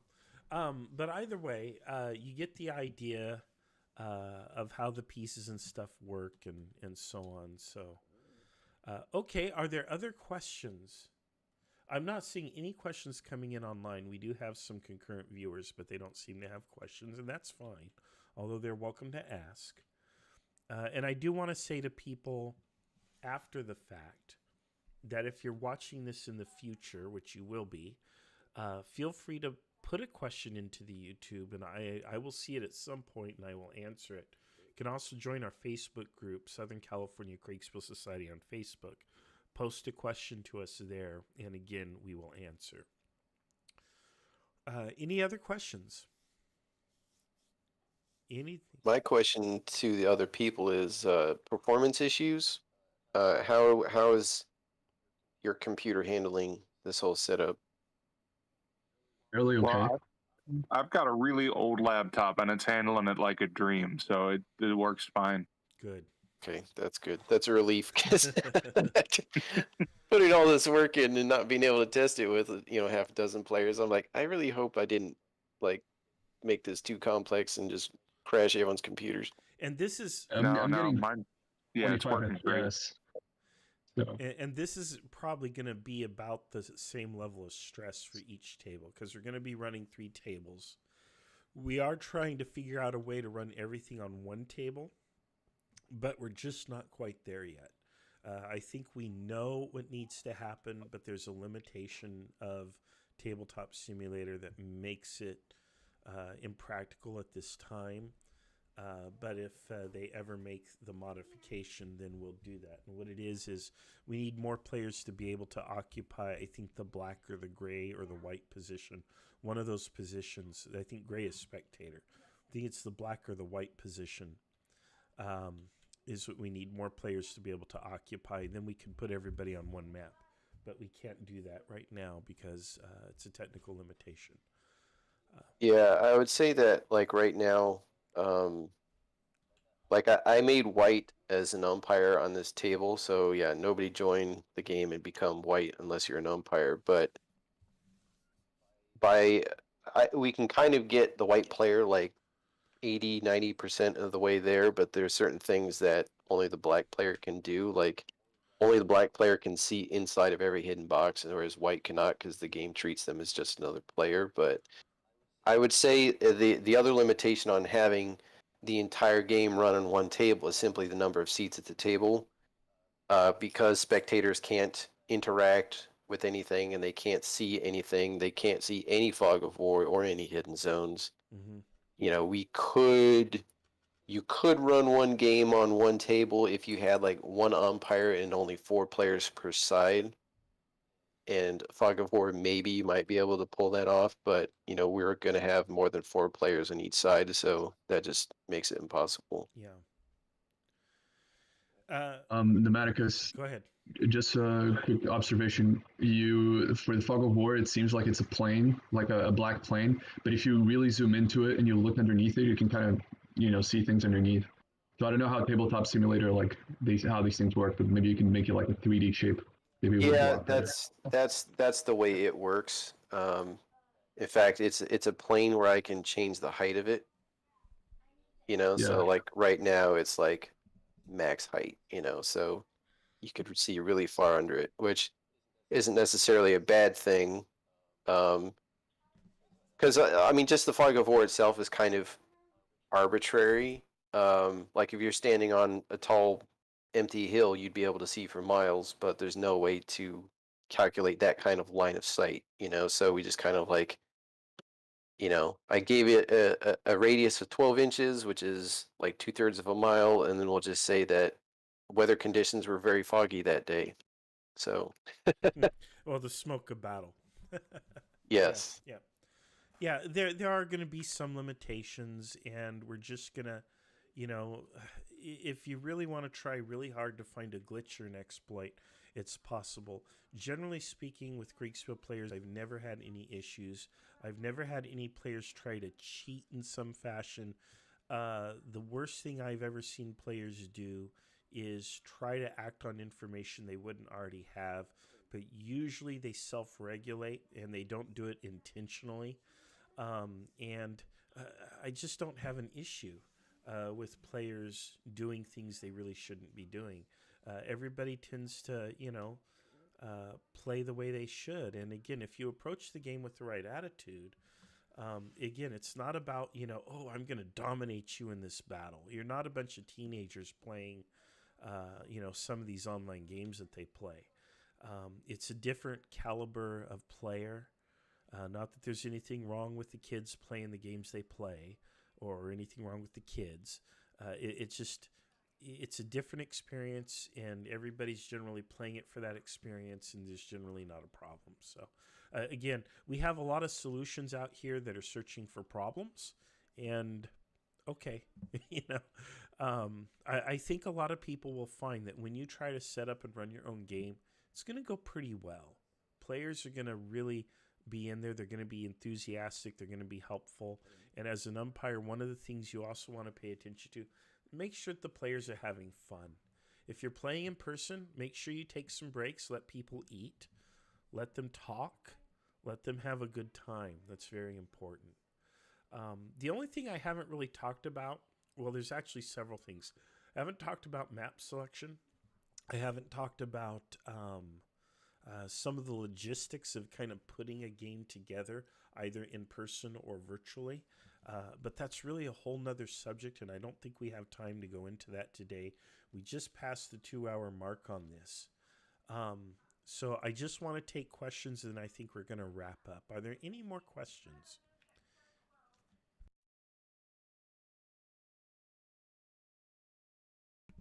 Okay, I'm not hearing any more questions, and I don't see any. I do have a quick question. Go ahead. Since no one else has one, you mentioned in the beginning that you are going to do more American Civil War. Do you plan on only umpiring American Civil War games, or would you ever consider umpiring Napoleonic Wars as well? Yeah, no problem. I prefer American Civil War because that's what we're most familiar with here, and we kind of have everything here.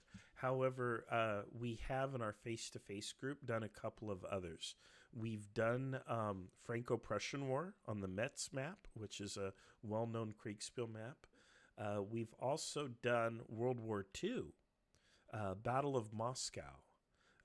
We've done that on... I actually found some Wehrmacht maps of Moscow and the area, and I was able to kind of tile them together and print these out, and they are the largest maps I think we have. I think it's like 100 inches long on one side, on the long side, and then 50 inches wide. So this is a massive rectangular map that goes on several tables that have to be pushed together. And we've done, we did the Battle of Moscow. The Germans are advancing and trying to get through to Moscow in this terrible weather while the Soviets are stopping them. So we've done that. I have no problem with doing Napoleonic Kriegspiel. It's just here in the United States, most of us are more familiar with the American Civil War. There is a wide selection of beautiful maps from the period from the United States Library of Congress. You can get them in digital form. You can print them out. or you can reproduce them as we've done here in Tabletop Simulator. I've also had Hal Jesperson. I've commissioned him to create 2 or 3 maps for us. Hal Jesperson is a very well-known map maker. And if you go on Wikipedia and you look at any Civil War battle map on Wikipedia, the vast majority of those are designed and created by Hal Jesperson. And we've created several maps. I've commissioned him to create them. I've had him customize the maps to our specifications. So he's kind of changed things around so they look, they're more useful for us in a Kriegspiel capacity. But we have those. And so people know that the Southern California Kriegsspiel Society is very happy and willing to share all of our resources for free with anybody around the world. It's about kind of evangelizing and getting this game out there. It's not about we're trying to make money or this is ours, you do your own. No. On the contrary, we are very open and free and easy and generous with whatever we have. We want to encourage you to take what we have and use it. So whether it's a module that we've already created in Tabletop Simulator or any of our other digital resources that we can very easily share with you, you're absolutely welcome to get in touch with us and say, can I have this? Can I get this from you? We're very happy to share. But to get back to the question, we have no problem with Napoleonic or any other era. Just traditionally, we've done mostly American Civil War because that's what we're familiar with here in the United States, and it's just easy for us in terms of resources. Okay, thank you. Yeah, no problem. And hey, if you love Napoleonics, the reason I'm running School of the Umpire is so you can do your own. What I probably need to do is put together a little course on how to cobble together the resources and all that. I'm not sure I'm really going to do that, though, at least not in the near future. I don't feel excited to teach that. But maybe I have to. Because, yeah, the map selection process is a little particular. You have to find a map that doesn't have a lot of markings. If it does, you have to remove all the markings because you don't want players to refight history. You want them to fight their own battle, and you don't want them to see where troops are historically placed. There's all this stuff you have to take into account. Like if you're going to do Gettysburg, don't do Gettysburg. Do a variation on it. You don't want to ever recreate a historical battle because then the players are going to go at you with, well, this unit had a different kind of rifle, and that means they had 50 yards more range, or the rate of fire was a little higher, or whatever. You just don't want to deal with that stuff.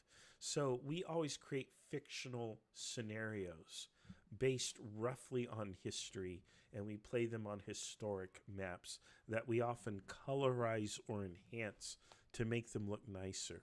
This original map, and we actually have the full size of this original map printed out in our group, is absolutely massive.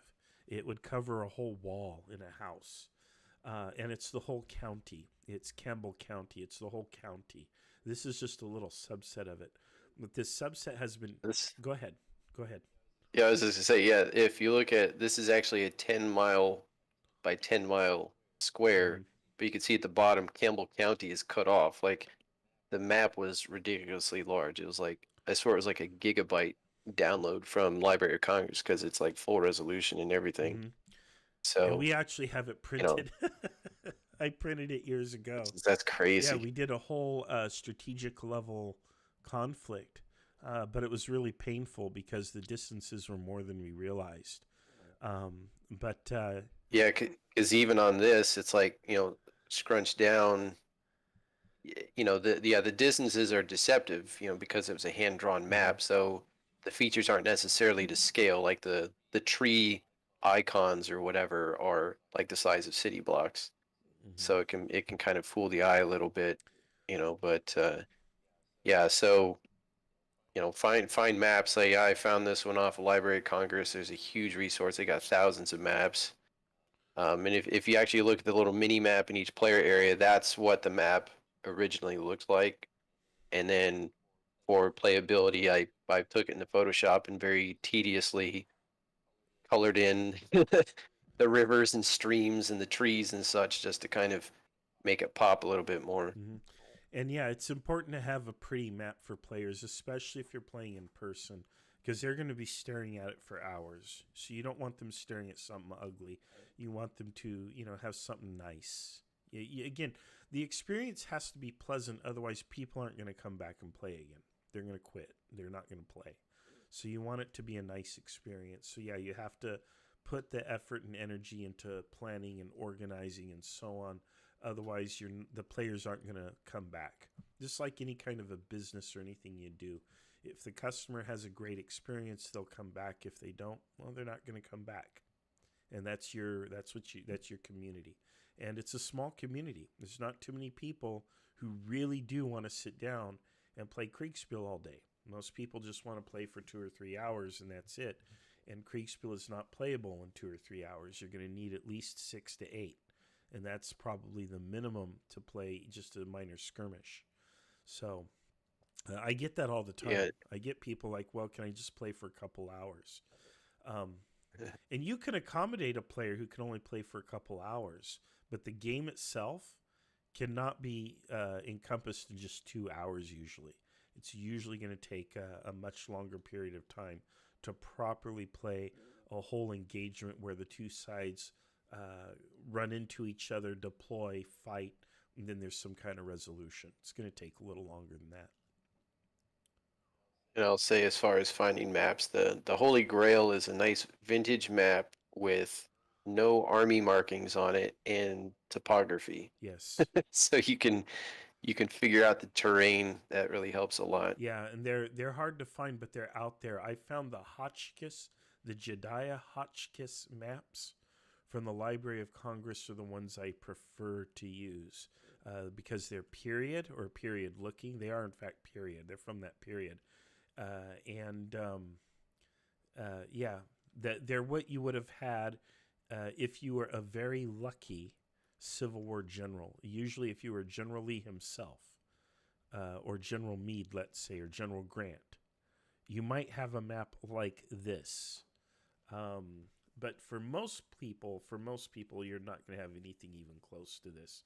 This is the kind of map that any Civil War general would have, given, their big toe for or something. They would have paid a high price to have something like this.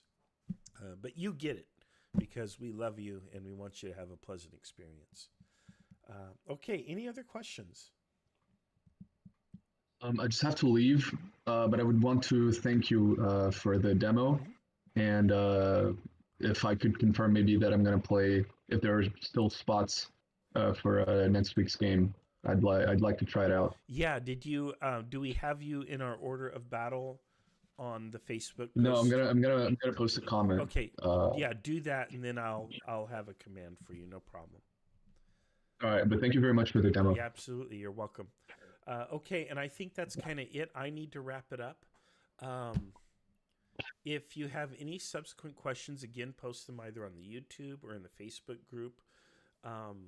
And I want to encourage you all to go forth and try this on your own. You're probably going to have to rewatch this video. That's okay. Fast forward to whatever part you need to go over, or reach out to me and I'll have a conversation with you on Discord or whatever it takes.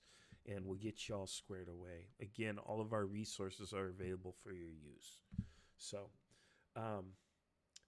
any closing remarks or comments from anyone? Just a big thank you from me. Oh, no problem. I hope you guys found it useful. I really do. I hope the instruction was good enough. It's my first time doing this, so. Yeah, thank you very much. Me and my friend was watching on YouTube, and he had a lot of questions, but actually everything was answered throughout the lesson. So thank you very much. Wonderful. Okay. Well, yeah. Go ahead. Yeah, thanks a lot. Yeah. No. Oh, just again, big old thank you. Okay. All right, guys. Well, thank you so much for being here. I look forward to our big game next Saturday, May 22nd. If you are one of the people who is watching this on YouTube and you're like, oh my gosh, I want to play, you need Tabletop Simulator, you need Discord, and you need to show up on May 22nd I would probably strongly tell you, get on Facebook, get in our Facebook group, and tell me you want to play. If you don't have Facebook, reach out to me in another fashion. Even the YouTube will work. You can just make a comment on YouTube, and I will give you a slot in our order of battle. I'll find a place for you to play. And we're going to start at 6 a.m. Pacific time on Saturday, May 22nd, 2021.